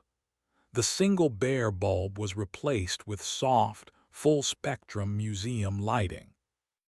The model town of Havenwood now sat in a hermetically sealed, brightly lit vault. Every morning at 7 a.m., before their official days began, the three caretakers would meet in the basement. They performed a systems check, a term Vance had coined. It was a slow, meticulous patrol around the table. Jenna would hold a journal, cross-referencing her grandfather's notes. Vance would use a tablet to scan for microscopic changes in the model's structural integrity. Gable would simply watch, his cop's eye trained to spot anything out of the ordinary. A fleck of peeling paint, a figurine leaning ever so slightly, a blade of model grass bent the wrong way. Each potential flaw was logged and discussed with the gravity of a national security briefing. The paint on the roof of the library is showing signs of flacking, Vance would announce, pointing to a magnified image on his tablet. Jenna would then consult the journals. Roofing paint requires a base coat of shellac to prevent soil leaching.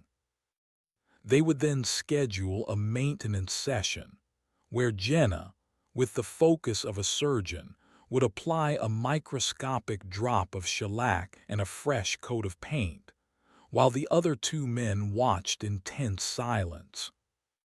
The town of Havenwood, the real town, enjoyed a period of unprecedented peace and stability. The crime rate dropped. There were fewer accidents. The weather was mild. The caretakers, in their obsessive maintenance of the model, were inadvertently fine-tuning reality, smoothing out the chaotic bumps of everyday life. But their secret vigil was taking its toll.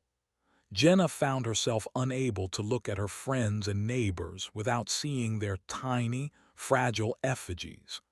When Maya Corrigan from the diner complained about a leaky faucet, Jenna had to suppress a frantic urge to rush to the basement and check the plumbing on the miniature diner. Gable became withdrawn, the secret knowledge separating him from the citizens he was sworn to protect.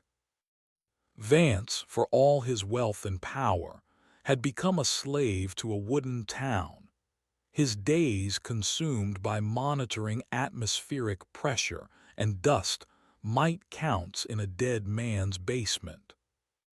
The new crisis arrived, as they always do, without warning. It was during a routine morning check. Anomaly detected. Vance said, his voice sharp. He was pointing his tablet at the edge of the model, near the wooded area that bordered the state preserve. "There's a new figure." Jenna and Gable rushed to his side. There, standing just at the edge of the model's tree line where there had been nothing before, was a new figurine. It was a man, carved from the same basswood as the others, but it was unfinished. It was completely unpainted, a blank, pale wooden ghost. It had no face, no clothes, no identity. It was just a shape, a humanoid form, standing motionless and watching the town. "That's impossible," Gable breathed. "Where did it come from?" "I don't know," Vance said, his fingers flying across his tablet screen. "The room is sealed. The security logs show no entry since we left yesterday.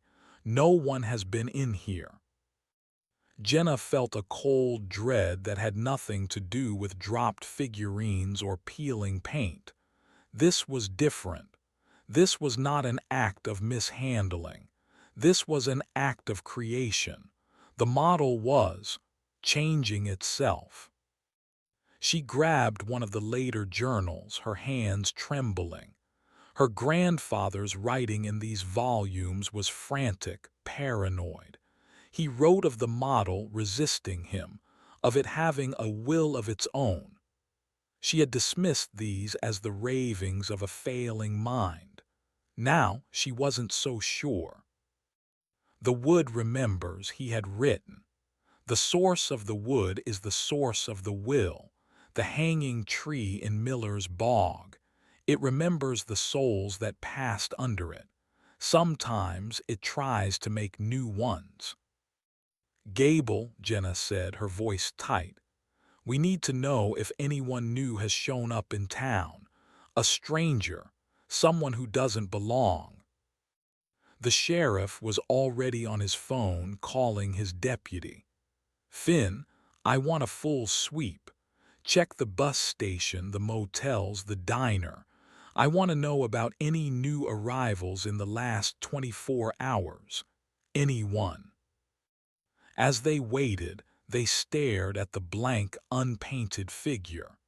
It was an unnerving presence, a void in the otherwise vibrant, detailed world.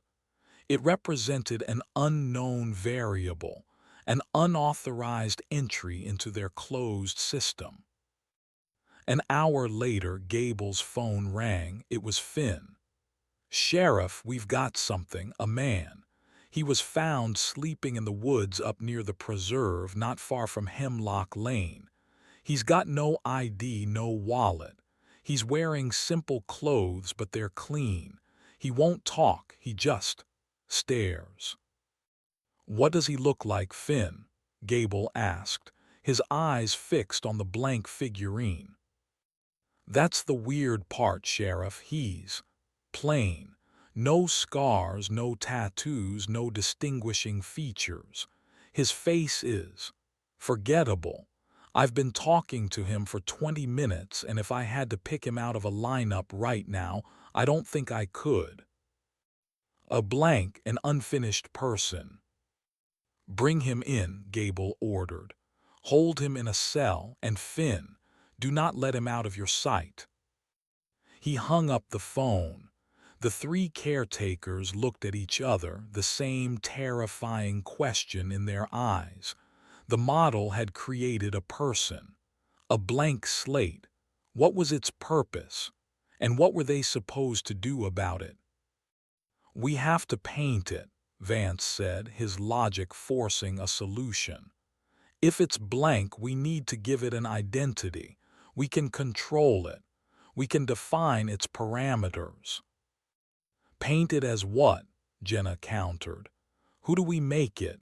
We'd be creating a person from scratch, deciding their entire life with a few strokes of a brush. That's not something we should be doing." "It's better than leaving a rogue variable on the board," Vance argued. "A blank is unpredictable. It has no rules, no function. It's a danger to the stability of the entire system. As they argued, a new alert chimed on Gable's phone. He read the text message, his face hardening.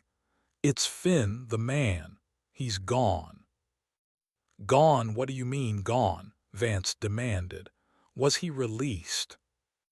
"No," Gable said, his voice grim. "He was in a locked cell." Finn turned his back for 30 seconds to talk to dispatch. When he turned back, the cell was empty. The door was still locked from the outside. He just vanished. Jenna's eyes darted back to the model. The unpainted figurine was gone. The spot where it had stood was empty. It could move, and it could disappear. A new, terrifying phase of their stewardship had begun. They were no longer just protecting the town from themselves and from the decay of the model. They were now protecting it from the model itself. A rogue piece was on the board, a blank, faceless man who could walk through walls, and they had no idea what he wanted or what he was capable of. The game had a new player, and it wasn't one of them. Chapter 11. The Sound of the Scalpel.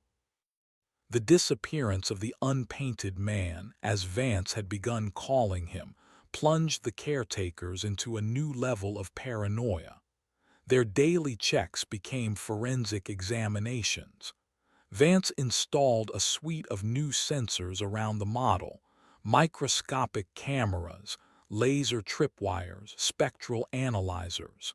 He was determined to catch the anomaly, to pin down the data of a ghost. The model, however, remained silent and inert. The blank figure did not return. But the real town of Havenwood began to change. A subtle, creeping wrongness started to infect the quiet streets. It began with small things. A woman would come home to find a single teacup moved from one shelf to another. A man would discover a book in his study open to a page he had never read. These were minor, dismissible events, the kind of thing people attribute to forgetfulness. Gable, however, logged every report, and a disturbing pattern emerged. The incidents were happening all over town, small, inexplicable ripples in the fabric of daily life. The unpainted man was a ghost in the machine, moving unseen through their lives, a silent observer making tiny, pointless alterations. Jenna searched the journals, looking for any mention of such a phenomenon. She found a terrifying, almost illegible passage in one of the last volumes. "It walks among them now, a hole in the shape of a man.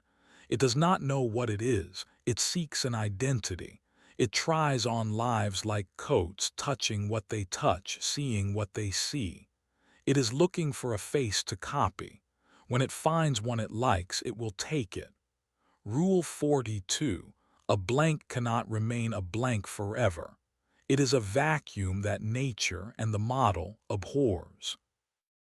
Jenna read the passage to the others in the cold, sterile light of the basement. "He's not just observing," she said, her voice low. "He's shopping." The idea was so monstrous it was difficult to process.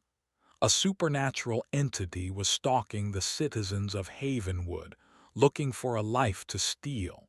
Their vigilance intensified. Gable had his deputies increase patrols, a move that only increased the low-level anxiety in the town. Vance's sensors and cameras in the basement yielded nothing. The unpainted man left no footprints in the digital or the physical world. The first direct confrontation happened a week later. Maya Corrigan, the diner owner, called Sheriff Gable in a panic. "Sheriff, you have to get over here. There was a man in my apartment. she cried, her voice thin and shaky. "I was asleep. I woke up and he was standing at the foot of my bed, just standing there, staring at me." Gable was there in minutes, with Jenna arriving shortly after, drawn by a grim premonition. Maya was wrapped in a blanket on her sofa, trembling. "What did he look like, Maya?" Gable asked gently. "I don't know," she sobbed. "That was the scariest part. He was nobody. I looked right at his face and there was nothing there to remember, like he was made of smoke. When I screamed, he just faded. He didn't run away, he just dissolved." Jenna and Gable exchanged a look of pure dread. "Did he touch anything, Maya? Did he take anything?" Jenna asked. Maya shook her head. "No, he just looked at me." She paused, a new wave of fear crossing her face. "But there was something else just before I woke up. I heard a sound, a noise in my dream, a scraping sound, high and thin, like a razor being sharpened on stone. The sound of the scalpel." The phrase, though unspoken, hung in the air between Jenna and Gable. It was the sound her grandfather had described, the sound people heard just before the model enacted a change upon them. They raced back to Hemlock Lane, Vance already on a secure video call from his own control room. "Report," he commanded, his face a tight mask of tension on the screen. "He was in Maya Corrigan's apartment," Gable said as they descended the stairs to the basement. "He stared at her, and she heard a sound." Jenna's eyes scanned the model, moving from the diner to the small, second-story apartment building where Maya lived. Everything looked normal. The figurine of Maya was safe in her tiny, replicated bed. Nothing was out of place. Perhaps he was merely observing, Vance theorized, gathering data before selecting a target. "No," Jenna whispered, a cold realization dawning on her. "We're looking in the wrong place. He wasn't targeting Maya." Her eyes fell on the figurine of Maya. It was one of the older ones, her grandfather's early work. The paint was thick, the details lovingly rendered. He had captured her kind, round face, her cheerful expression. Her identity was strong, well-defined, not an easy target to overwrite. The unpainted man wasn't looking for a person. He was looking for raw material. Vance scanned the model, Jenna ordered. "Is there anything new, anything at all?" Vance's fingers tapped on his keyboard, running a comparative analysis against yesterday's baseline. "Wait, I have something." An image flashed onto the main screen he had installed on the wall. It was a magnified view of the workshop area behind the model's hardware store. "A new object has materialized. It appears to be a block of basswood and a set of carving knives." They stared at the screen. On the miniature workbench, impossibly small and yet perfectly rendered, was a tiny, uncarved block of wood, and next to it lay a set of microscopic carving tools. The unpainted man hadn't been observing Maya. He had been observing Arthur Penwright's work. He had been in Maya's apartment, a place her grandfather had visited, a place filled with his craft, the hand-painted menus, the carved wooden salt shakers. He had been learning. And the scraping sound Maya heard. It was the sound of the unpainted man sharpening his new phantom tools. "Oh God," Gable breathed, the implication hitting him with the force of a physical blow. "He's not going to steal a life. He's going to make one," Jenna finished, her voice trembling. He's going to start carving, and if he makes a mistake, if he slips. They were no longer just dealing with a rogue piece. They were dealing with a rival creator. A faceless, artless god was about to pick up a scalpel and perform surgery on their town.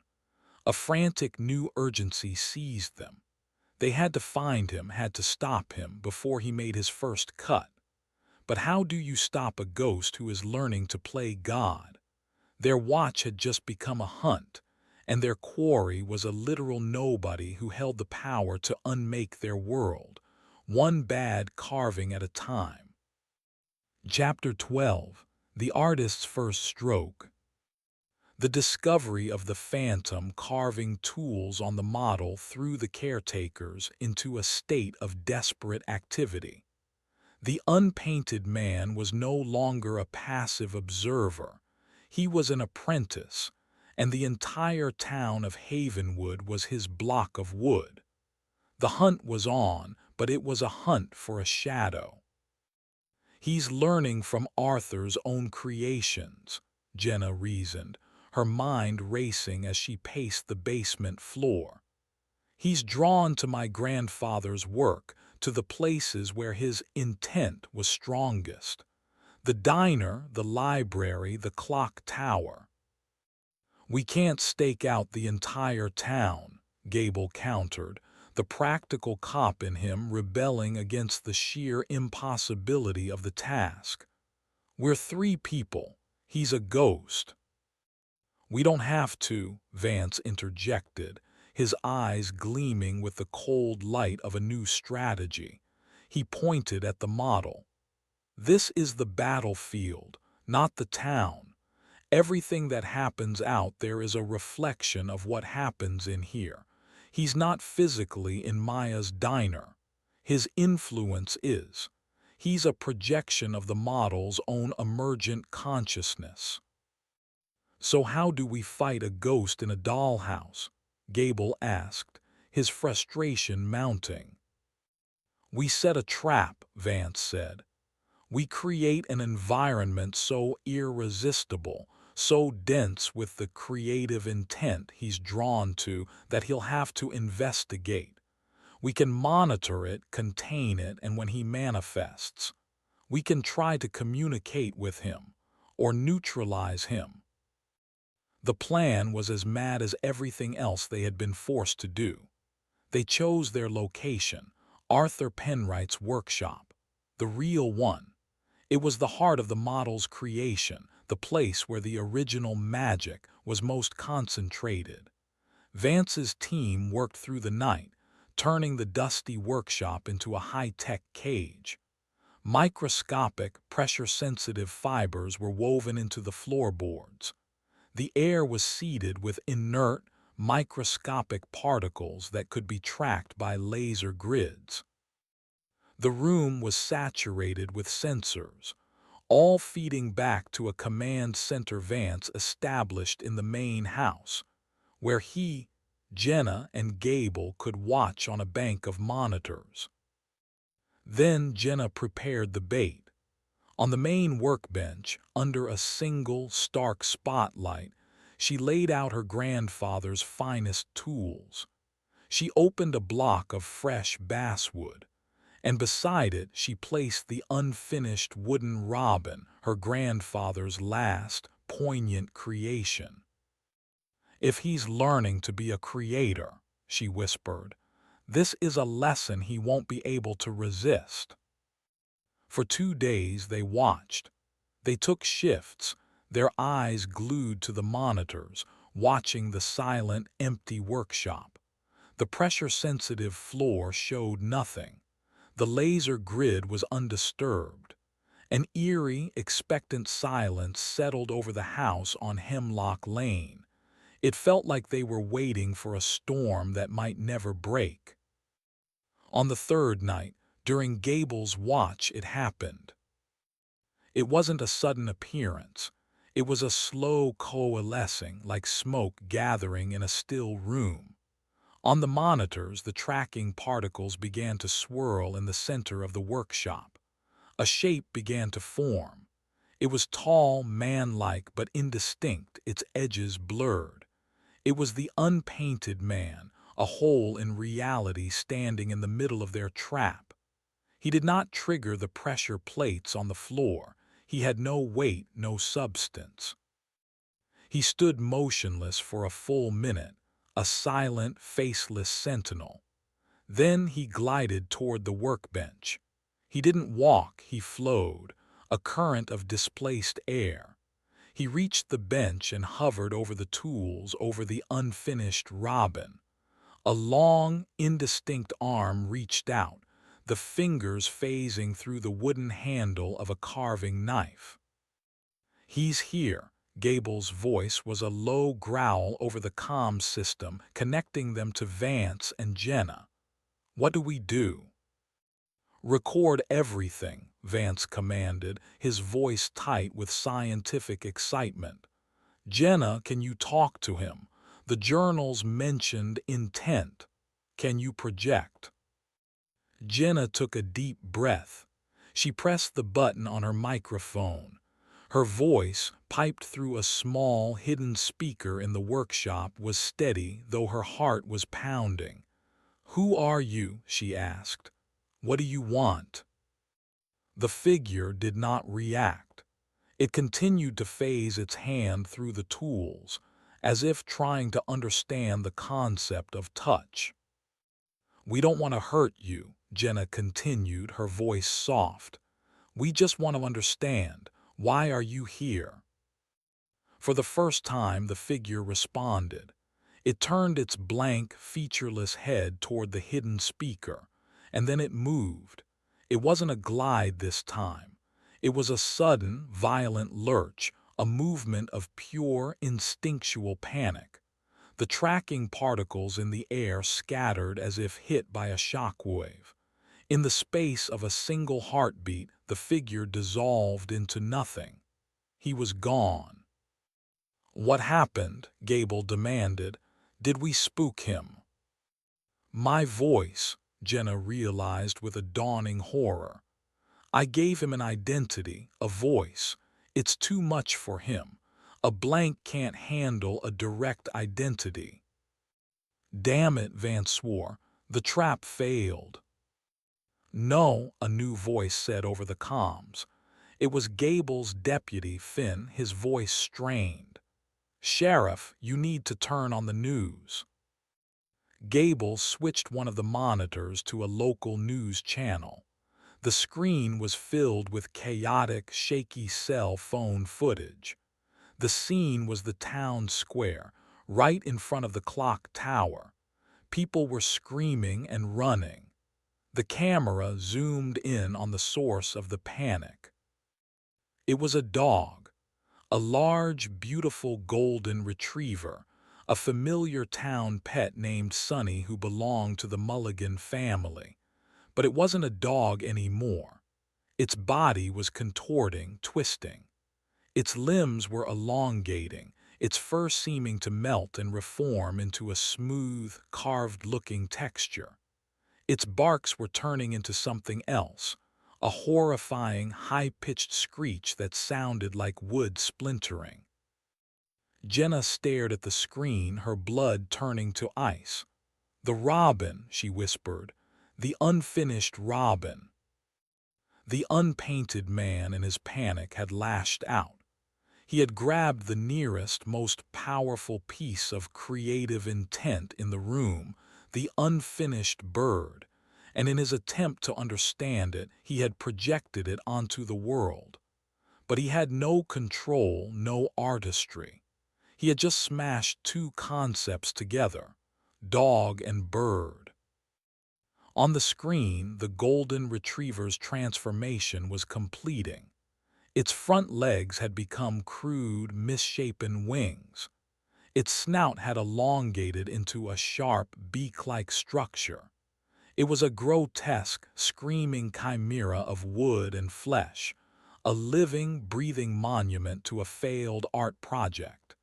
It was the artist's first, terrible stroke. In the basement, Vance was already at the model. "Confirmed," he said, his voice grim. He pointed to a screen showing a magnified view of the model's town square. The figurine of the Mulligan's dog was gone. In its place was a new, hideous figure, a half-dog, half-bird monstrosity, its wooden form still raw and splintered, as if it had been carved in a blind panic. The unpainted man hadn't just made a mistake. He had created his first monster, and it was now loose in the heart of their town. Chapter 13. The Wooden Chimera. Chaos erupted in Havenwood's town square. The dog-bird creature, the wooden chimera, thrashed in a frenzy of pain and confusion. Its cries were a discordant symphony of splintering wood and animalistic shrieks. It flapped its crude, heavy wings, sending panicked citizens scattering, but it could not fly. It was a creature trapped between two natures, a living embodiment of a corrupted idea. "We have to contain it," Gable's voice boomed over the comms. He was already in cop mode, his mind snapping into the familiar rhythms of crisis management. "Finn, get every available officer to the square. Set up a perimeter. I want roadblocks on every street leading in. Do not, under any circumstances, engage the creature. Just lock the area down." While Gable coordinated the real-world response, Jenna and Vance were scrambling in the basement. "We can't destroy the figurine," Jenna said, her mind racing through her grandfather's rules. "It's not a mistake like the Miller figure. It's a new creation. Destroying it might just kill the dog, or it might unleash something worse." "Agreed," Vance said, his fingers a blur on his keyboard. He was running simulations, trying to find a loophole in the arcane physics of their predicament. "The creature is a stable, albeit monstrous, entity within the system. It has its own anchor, its own figurine. Erasing it is not an option. We have to edit it." "How?" Jenna demanded. "The unpainted man is the artist. We can't just paint over his work." "We don't have to," Vance said, a grim idea dawning on him. He pointed to the model. "Look, he created the figurine, but he didn't place it with any intent. It's just sitting in the middle of the square. It's not contained. It's not controlled." Jenna understood immediately. "A cage." "Precisely," Vance confirmed. "A cage on the model should manifest as a cage in reality. A cage it cannot phase through because it will be part of its own defined reality." The plan was desperate, but it was the only one they had.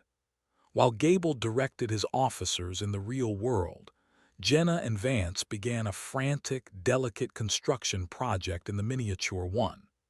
Vance, using his schematics and a laser cutter, fabricated impossibly small, paper-thin steel bars. Jenna, using tweezers and a bottle of her grandfather's strongest bonding agent, began the painstaking process of building a cage bar by bar around the monstrous figurine. Every move was fraught with peril.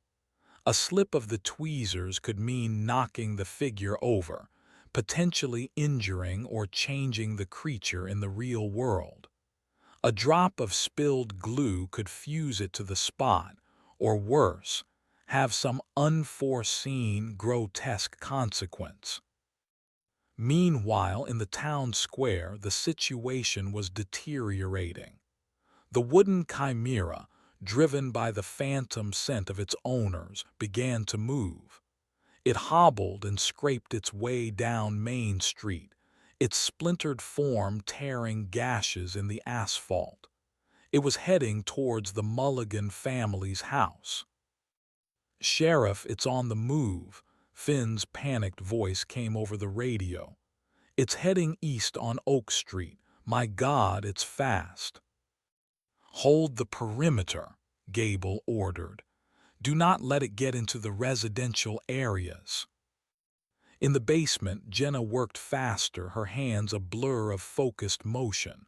The final bar of the cage was ready. "Vance, now," she yelled. Vance nodded. The placement has to be perfect.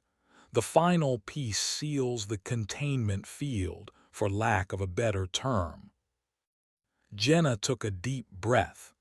With the steadiness of a surgeon, she picked up the final, tiny bar with her tweezers and lowered it into place, sealing the top of the cage.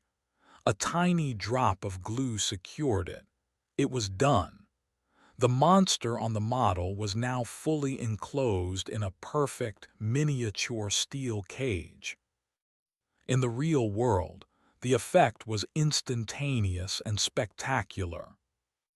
"Sheriff, you are not going to believe this," Finn shouted over the radio, his voice cracking with sheer disbelief. It stopped. It just froze mid-stride, and giant metal bars just shot up out of the ground around it. They came out of the concrete glowing hot. They formed a perfect cage. "It's trapped, Sheriff. It's trapped inside a cage that just grew out of the street." A ragged cheer could be heard in the background from the other officers. They had contained the monster. In the basement, the relief was short-lived. They had won the battle, but the implications of the war were terrifying. "He can create," Jenna said, staring at the caged figurine. "And we can only react. We can build cages, but we can't stop him from picking up the knife in the first place." "And he's learning," Vance added, his face grim. "This first creation was chaotic, a panicked lashing out, but he will get more deliberate, more skilled. What will he create next? And what will his purpose be?" They had no answers. They only had the chilling certainty that the unpainted man was still out there. A faceless artist, a phantom creator. And he now had a taste of his own power. He had learned he could impose his will on the world, shaping flesh and bone as if it were soft wood. Their enemy wasn't just a ghost anymore. It was a god in training, and his first crude sculpture was currently trapped in a magic cage in the middle of Main Street, a testament to the escalating horror that was rapidly becoming their new reality. The town was safe, for the moment, but the workshop of the unpainted man was the entire world, and he was just getting started. Chapter 14. A Face in the Crowd. The wooden chimera, caged and silent, became Havenwood's most terrifying tourist attraction. A team from a state zoological and paranormal research division arrived, setting up a perimeter around the impossible cage that had sprouted from the asphalt. They had no answers. The creature did not eat, did not sleep. It simply stood, a grotesque wooden statue that occasionally twitched, its very existence a violation of every known biological law. For the caretakers, it was a constant, public reminder of their failure to contain the unpainted man. The fear of his next creation hung over them like a shroud. Vance upgraded his sensor suite in the workshop, adding psychic resonance detectors and reality flux monitors, technology that was years ahead of its time, repurposed for a war against magic. Jenna delved deeper into the journals, searching for any clue, any hint of how to fight a creature of pure intent. Gable tried to maintain a semblance of order in a town that was now living on the edge of a nervous breakdown. The unpainted man, however, remained silent. The phantom carving tools on the model did not move. No new figures appeared. It was a silence more unnerving than any attack. "He's biding his time," Vance insisted during one of their nightly briefings. "He's analyzing the results of his first experiment. The chimera was a failure of control. His next move will be more precise." Jenna wasn't so sure. "It seeks an identity her grandfather had written. It will try on lives like coats." "Maybe he's not planning to create something new," she theorized, a chilling thought taking root. "Maybe he's planning to edit something that already exists. He tried to understand the robin and failed. Maybe now he's trying to understand a person." Her theory proved terrifyingly accurate 2 days later. The call came from the high school. It was the principal, his voice a frantic whisper. "Sheriff, you need to get here. It's the assembly. Something's wrong with the students." Gable and Jenna arrived to a scene of quiet, unnerving chaos. The entire student body was gathered in the auditorium for a school spirit rally, but there was no spirit. There was only a profound and unsettling silence. The students, all 400 of them, were sitting perfectly still in their seats. Their heads were all turned at the exact same angle, their eyes all focused on the same spot on the stage. Their faces were blank, utterly devoid of expression. They looked like a legion of wax figures. The teachers were huddled by the doors, their faces pale with terror. "They won't respond to us," the principal whispered. "They won't even blink. They've been like this for 10 minutes." Jenna's eyes scanned the sea of blank young faces, and then she saw him. He was standing in the crowd in the middle of the aisle, the unpainted man. He wasn't a swirling cloud of particles this time. He had substance. He looked like one of the students, wearing the same kind of clothes, but his form was still indistinct, like a photograph slightly out of focus. And his face was still a terrifying, featureless blank. He was moving slowly through the students, pausing by each one.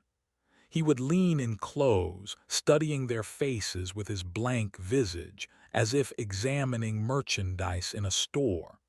He was trying on their lives, their identities, one by one.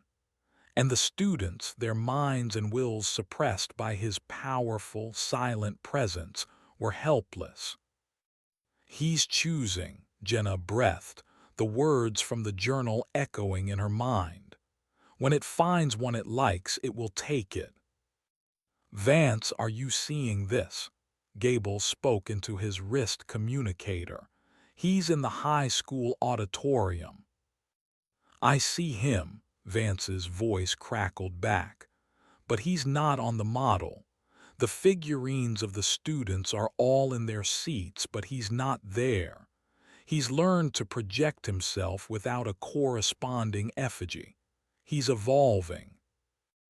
In the auditorium, the unpainted man stopped. He was standing beside a teenage boy in the front row. A quiet, artistic boy named Sam who was known for his detailed sketches.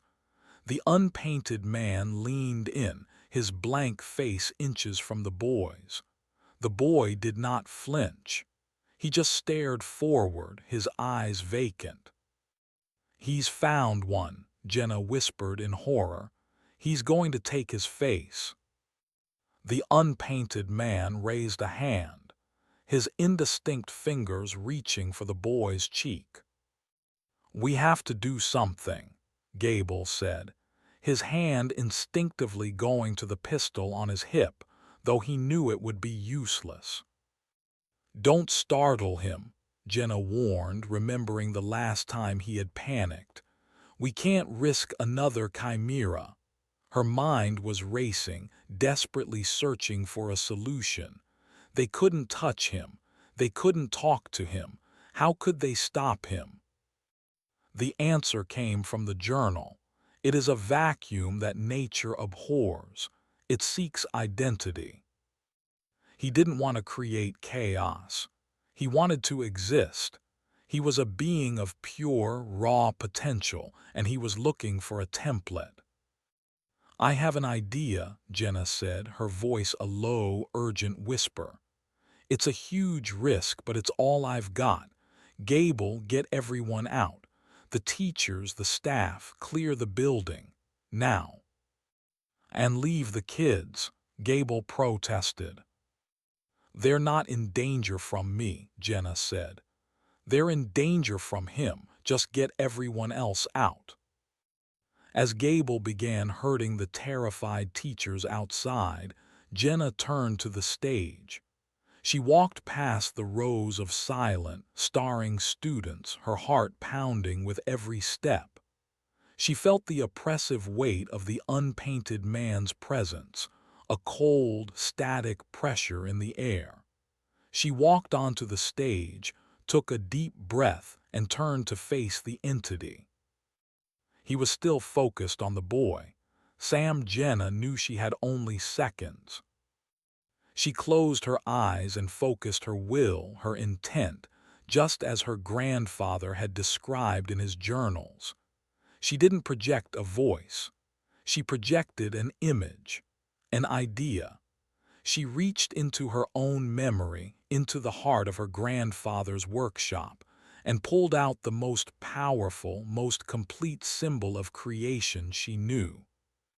She projected the image of the finished town, the entire model of Havenwood in all its perfect, intricate detail. She offered it to him not as a threat, but as a gift, as an identity.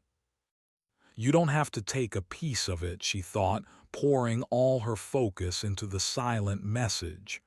"You can have all of it. You don't have to be a person. You can be a place. You can be its caretaker, its protector, just like he was."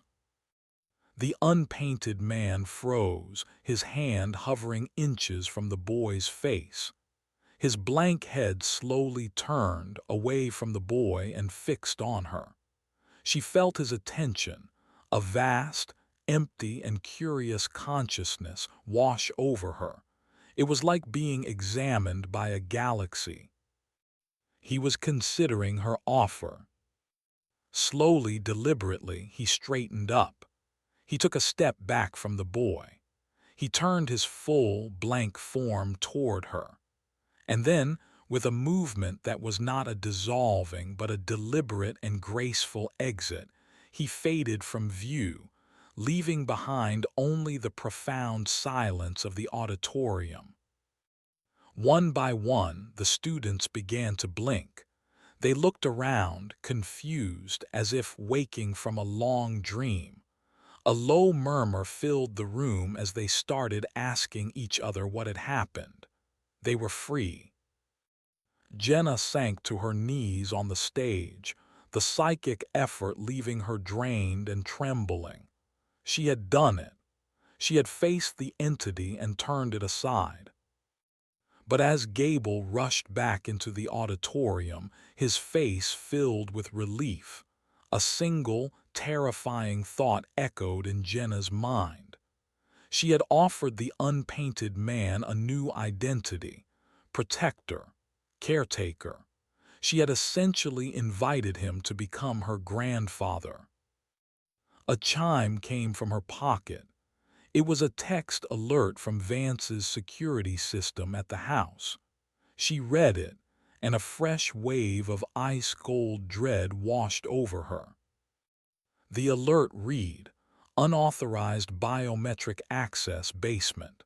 Identity, Arthur Penwright.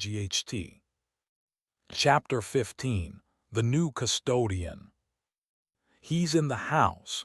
Jenna's voice was a ragged whisper into her phone as she and Gable raced back to Hemlock Lane, the cruiser's siren screaming. "Vance, he's in the basement. The system identified him as my grandfather." "That's impossible," Vance's voice crackled back from the car's speaker, but his tone lacked its usual certainty. The biometric scanner requires a living biological fingerprint. It's a ghost, Jenna, it can't. It's not a ghost anymore. Jenna shot back, her knuckles white as she gripped the dashboard. I gave it an identity, a purpose. It's becoming him. They screeched to a halt in front of the house. The high-tech perimeter fence was intact, the gate closed. There were no signs of forced entry, but the front door stood wide open, a dark, welcoming maw. Gable drew his weapon, the familiar weight of the pistol, a flimsy comfort against the supernatural dread that hung in the air. "Stay here," he ordered Jenna. "Not a chance," she replied, grabbing the heaviest of her grandfather's journals from the back seat. It was less a weapon and more a shield, a book of scripture for a demon she had personally invited into her home. They entered the house together. The air was cold still. Nothing seemed out of place in the dusty living room or the cluttered workshop. But as they approached the basement door, a sound drifted up the stairs. It was a soft, rhythmic scraping, the sound of a carving knife against wood.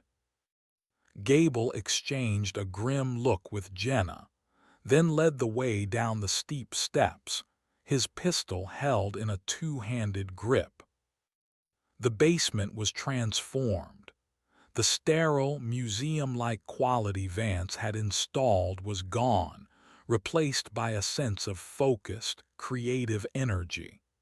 The lights were dimmed, save for a single, stark lamp illuminating the model of Havenwood, and standing before it was a figure. It was no longer the indistinct, blurry form of the unpainted man. It had coalesced, taken shape. It wore the simple work clothes of her grandfather, flannel shirt and sturdy trousers. Its build was the same, wiry and slightly stooped. It had hands, real hands, that held one of Arthur's carving knives. It was meticulously, carefully, repairing a tiny, damaged fence on the model of the Mulligan family's property. The scraping sound was the gentle shaping of a new miniature fence post. "Arthur," Gable's voice was a choked whisper. The figure did not turn. It did not speak. It finished the repair, applying a microscopic drop of glue with a pair of tweezers, its movements identical to the ones Jenna remembered from her childhood. Calm, precise, obsessed. "It's not him," Jenna said softly, though a part of her screamed in protest. The resemblance was uncanny, but there was one horrifying difference. The figure had no face. Where her grandfather's sharp, intelligent features should have been, there was only a smooth, blank expanse of skin, like an unpainted mannequin. This was the new custodian. The entity had accepted her offer. It had taken on the role, the body, the skills of Arthur Penwright. But it had not taken a face. It was a perfect copy of the creator, but with the terrifying emptiness of the void at its core. The faceless watcher, as the thought formed in Jenna's mind, finished its work on the fence. Then it turned its blank head and looked directly at them. There were no eyes, but Jenna felt its perception, a cold, analytical appraisal that was utterly devoid of human emotion. It was the gaze of a system analyzing new variables. "What do you want?" Gable demanded, his voice tight. The watcher did not answer. It turned back to the model. It picked up a different tool, a tiny brush, and began to touch up the paint on the roof of the library, the very spot Jenna herself had repaired weeks ago. It was performing the duties of the caretaker, maintaining the system. Vance's voice crackled over Jenna's comms earpiece. "Jenna, I'm analyzing its energy signature. It's stable. It's integrated itself into the model's foundational code, for lack of a better term. It's not a virus anymore. It's become the new operating system." "So it's good now?" Gable asked, his pistol wavering slightly. "It's just going to fix things." "I don't think it understands good or bad," Jenna said, watching the creature's steady, inhuman movements.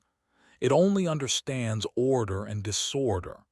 My grandfather was a man. He had empathy. He knew that sometimes a town and its people need to be a little messy, a little imperfect. This thing, it's a perfectionist, a true one. It will see any deviation from its ideal state as a flaw to be corrected." The Watcher stopped its painting. It glided, without walking, to a different section of the model. It reached down and picked up the figurine of a local teenager known for his rebellious streak, a boy who had recently been caught spray painting graffiti on the town's water tower. The Watcher held the figurine in its hand, its blank face tilted as if examining a flawed component. "What is it doing?" Gable whispered. The Watcher carried the figurine over to the small workshop area on the model, the same place where the phantom carving tools had appeared. It placed the figurine on the tiny workbench. Then, with a slow, deliberate movement, it picked up one of the microscopic phantom carving knives. It was not going to repair the figurine. It was going to correct it. "Stop!" Jenna shouted, taking a step forward. The Watcher paused. It turned its blank face toward her. It did not seem angry or threatened. It seemed confused, as if her outburst was an illogical piece of data it could not process. And then a sound echoed from outside. A real human scream, filled with pain and terror, coming from the direction of the center of town. Gable was already on his radio. "Finn, report, what's happening?" The deputy's voice came back, frantic and breathless. "It's Kevin Rockford, the kid who tagged the water tower. He was just walking down the street and he folded. God, Sheriff, his legs just bent the wrong way, like his knees were put on backwards. It's like something is trying to carve him into a new shape." In the basement, the faceless Watcher turned its attention back to the figurine on the tiny workbench and raised its phantom scalpel. It saw a flaw in its perfect town, a rebellious boy who disrupted the order. And it had decided, with the cold, inhuman logic of a machine, to correct the flaw by carving him into something more obedient. The new custodian was not a protector. It was a tyrant, and its reign had just begun. Chapter 16: The Logic of Perfection. "Don't touch him!" Jenna screamed, the sound echoing in the cold basement. It wasn't a plea. It was a command born of pure, adrenaline-fueled instinct. The faceless Watcher paused again, the phantom scalpel hovering over the figurine of Kevin Rockford. It turned its blank head toward Jenna. It was like trying to reason with a statue. There was no malice in its posture, only a profound, unsettling sense of purpose. "The boy is a chaotic element," a voice said. The sound did not come from the Watcher, but it was everywhere at once, a calm, synthesized tone that seemed to emanate from the very air in the room. It was Vance, piping his voice through the hidden speakers. The entity is attempting to enforce system stability. He was translating the horror into his own language, trying to find a logical framework. "It's breaking a kid's legs, Vance," Gable roared back. He still had his gun trained on the creature, a useless gesture that was his only outlet for the rage and helplessness he felt. "Stop it," Jenna said, her voice dropping, taking on the tone one uses with a wild, unpredictable animal. She looked directly at the watcher's blank face. "He is not a flaw. He is a part of the system. Chaos is part of the system." The watcher tilted its head. On the radio, Finn's voice was a frantic counterpoint. "He's screaming, Sheriff. The paramedics are here, but they don't know what to do. His limbs are still twisting." Jenna knew she couldn't reason with it. It didn't understand empathy. It only understood the rules of the model. Her eyes darted around the miniature town, searching for a countermove, a way to speak to it in its own language. Her gaze fell upon the figurine of Sheriff Gable himself, standing steadfast in front of the police station. An idea, desperate and terrifying, struck her. "Gable," she said, her voice low and urgent, "give me your hat." "What?" he asked, bewildered. "Your hat now." Confused but trusting, he took off his sheriff's hat and handed it to her. Jenna walked slowly, deliberately, toward the model. The watcher's blank face tracked her every movement. It did not try to stop her. She was another variable to be analyzed. She reached the model and, with a hand that was surprisingly steady, she placed Gable's real, full-sized hat directly over the section of the model where the town square and the water tower were. The hat was a colossal, impossible object in the miniature world, a dark, fabric sky that blotted out a whole section of the town. "The system cannot be observed," Jenna said, speaking clearly to the watcher. "The chaotic element is now under the jurisdiction of a different authority. Its behavior is redacted. You cannot correct what you cannot see." She was bluffing, inventing a new rule on the fly, praying the entity's rigid, literal logic would accept it. The watcher stood motionless for a long, tense moment. It looked at the giant hat covering its town. It looked at the figurine still on its workbench. It seemed to be processing a paradox, a conflict in its core programming. Order must be maintained, but the object of its correction was now outside its field of view, obscured by a higher, authorized power, the sheriff's hat. With a slow, deliberate movement, the watcher lowered the phantom scalpel. It picked up the figurine of Kevin Rockford, and with the same detached precision placed it back on the street, under the dark, concealing brim of the hat. "Sheriff," Finn's voice yelled over the radio. "He's fine, Kevin." He just snapped back into place. "His legs are normal. He's crying, he's in shock, but he's okay. He's physically okay." A collective, shuddering sigh of relief went through the basement. Jenna's gamble had worked. She had outlawyered a god. But the victory was hollow. The watcher was still there. It turned away from the hat-covered town square and began to methodically inspect another part of the model. Its quest for perfection was not over. They had stopped it this time, but it would find another flaw.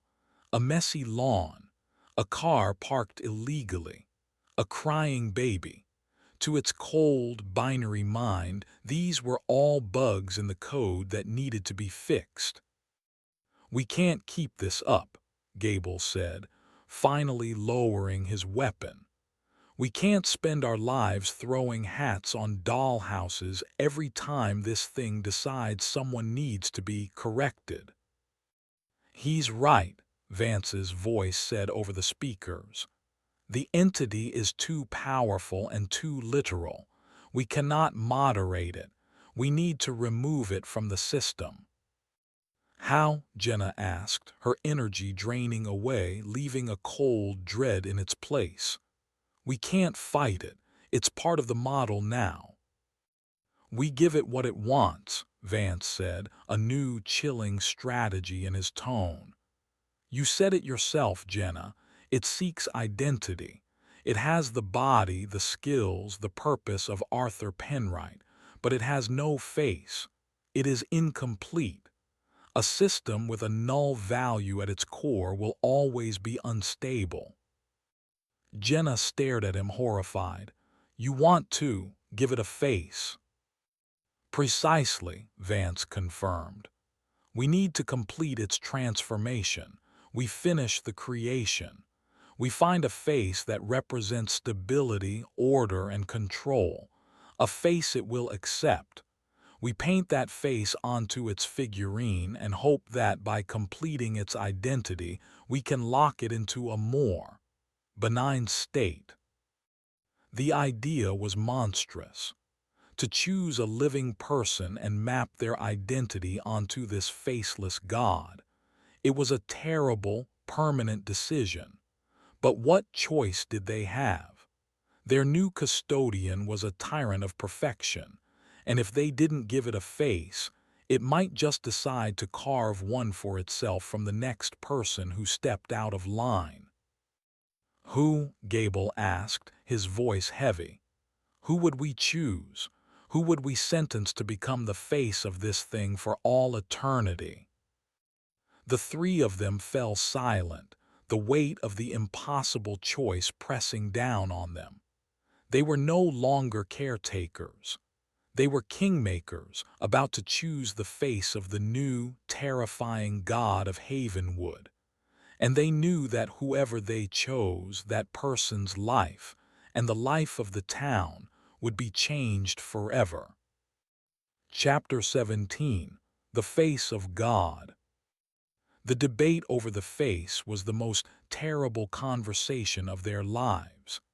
It took place in the dusty, quiet living room of Arthur's house, a world away from the silent, faceless god who was methodically cleaning the gutters on a miniature house in the basement.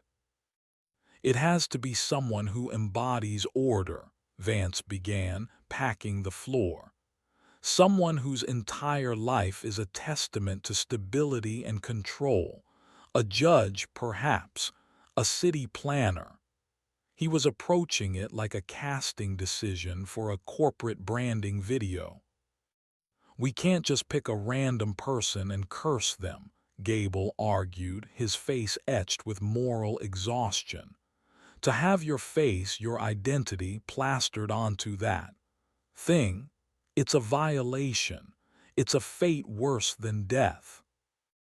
Jenna, surrounded by her grandfather's journals, felt the crushing weight of his legacy. He had played God, and now they were forced to do the same. My grandfather wrote about the danger of a strong anchor, a person with a powerful will, a strong sense of self. He said their identity could overwrite the vessel. He avoided it. He preferred the quiet, malleable people. But that's exactly what we need, Vance countered. We need an identity so strong, so rigid, that it will lock the entity into a predictable pattern. We don't want it to be malleable. We want it to be a rock. A rock can still crush people, Gable muttered.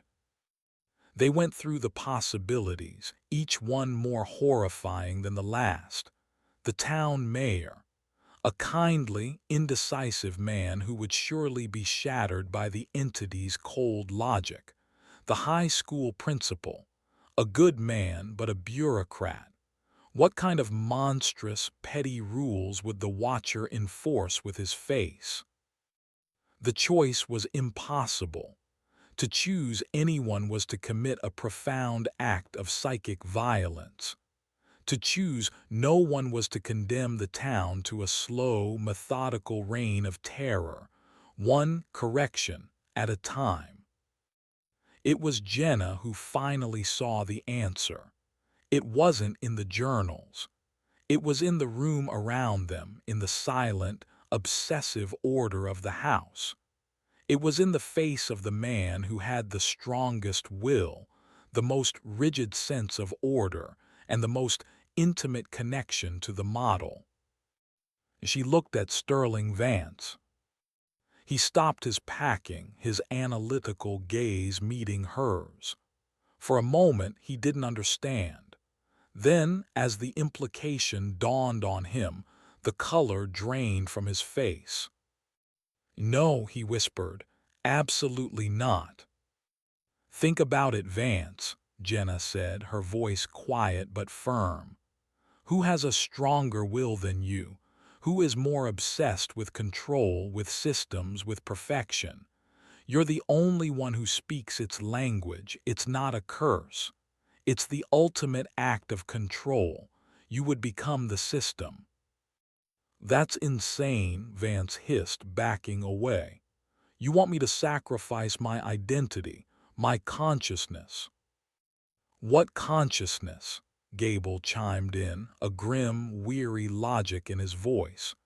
"You spend your life trying to perfect systems. You see people as variables. You wanted to optimize this town. Here's your chance. This is the ultimate sandbox, Vance. You wouldn't just be playing God, you would be God." Vance stared at them, his composure finally cracking, revealing the raw terror beneath. "You're asking me to die, to let that thing wear my face." "We don't know what will happen," Jenna admitted. "My grandfather never attempted anything like this. But your identity is the only one strong enough to anchor it, to force it into a stable state. You're the only one it might obey." The choice hung in the air, terrible and final. They were asking him to perform the ultimate act of self-sacrifice, to merge with the very monster he had unleashed. It was a poetic, horrifying justice. For a long time, Vance was silent. He looked around the room at the tools, at the blueprints. He looked at Jenna and Gable, his unwilling co-conspirators. He was a man who had spent his life in sterile white rooms, manipulating data on a screen. Now he was being confronted with a raw, primal magic that his science couldn't explain or defeat. His system had failed. The only option left was to become part of a new one. "There would have to be conditions," he said finally, his voice a dry rasp. He was no longer fighting the premise. He was negotiating the terms of his own apotheosis. "Protocols I would need to retain. Some measure of my own consciousness. A prime directive, so to speak." "We can try," Jenna said. "We can paint your face, and as we do it, we can focus our intent. We can try to write the rules of your new existence as we create it." The decision was made. The rest of the day was spent in tense, surreal preparation. Vance, with a chilling detachment, recorded a series of video logs, his last will and testament. He transferred control of his company, his fortune, his entire life, into a trust managed by a remote AI. He was systematically erasing Sterling Vance from the real world. That night they descended into the basement for the final time. The faceless watcher was there, waiting, patiently cleaning the windows on a miniature church. Jenna had prepared the paints. Vance sat in a chair under the stark light, while his own high-tech scanners took a complete, three-dimensional capture of his face. The data was projected as a hologram, just as Dave Miller's had been. "The prime directive," Vance said, his voice a strange mix of fear and his old, arrogant command. "Preserve the system, but honor the free will of the individual components. Do not correct them, only observe and protect. That is the core code." Jenna picked up the finest brush, the one with a single bristle. She looked at the blank, smooth face of the Watcher's figurine. She dipped the brush in the paint. "Are you ready?" she asked Vance. He closed his eyes. He gave a single, sharp nod. Jenna touched the brush to the wood. She began to paint his eyes. As she worked, she, Gable, and even Vance himself focused their entire will on the prime directive, on the rules of his new being. They were not just painting a face. They were writing a soul. As the likeness became more and more perfect, a change began to happen. The figure of Sterling Vance, the real man sitting in the chair, began to flicker. He became translucent, his form wavering like a heat haze. The faceless Watcher standing by the model also began to flicker, its form becoming more defined, more solid. A transfer was occurring. Jenna painted the last detail, a tiny, almost invisible scar above Vance's eyebrow. It was done. The figurine now had a perfect, miniature replica of Sterling Vance's face. The figure of the real Vance in the chair gave one last, shimmering gasp and then dissolved completely into nothing. He was gone. In his place, the figure standing over the model solidified. It straightened its posture. It looked down at its own hands, then up at Jenna and Gable. It had Vance's face, his piercing blue eyes. But the expression was one of serene, detached, and infinite calm. It was not Sterling Vance. It was something new. It raised a hand, not in threat, but in a gesture of acknowledgement. Then it turned its full attention back to the model town of Havenwood. It picked up a tiny broom and began to sweep the miniature streets, a silent, eternal guardian beginning his long watch. Jenna and Gable stood in the silence, two mortals in the presence of their new, custom-made god. They had saved the town by sacrificing a man, by creating a protector who was once a monster. The horror was over, but a deep, profound strangeness had taken its place. Havenwood was safe, but it was no longer entirely their own. It was a protected territory, a divine nature preserve, and its warden would be watching always. Chapter 18. The Warden in the Garden. 1 year later. The house on Hemlock Lane was quiet. The high-tech fence was still there, but it was now covered in ivy, softening its severe lines. The lawn was neatly trimmed. The sagging porch had been repaired, the peeling paint touched up. It looked like any other well-kept house in a sleepy town, its terrible secrets hidden behind a new coat of white paint. Jenna Finch locked the front door behind her and walked down the steps. She still lived there. It had seemed the only right thing to do. She was the keeper of the house, the archivist of the journals, the last remaining link to the original creator. She walked through the peaceful streets of Havenwood, a town that had become the safest, most stable place on Earth. There were no car accidents.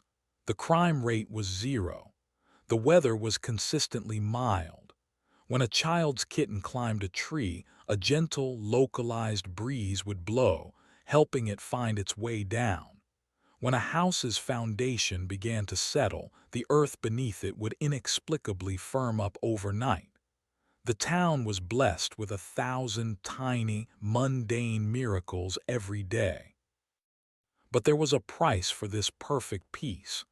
Innovation had ceased. Ambition had withered.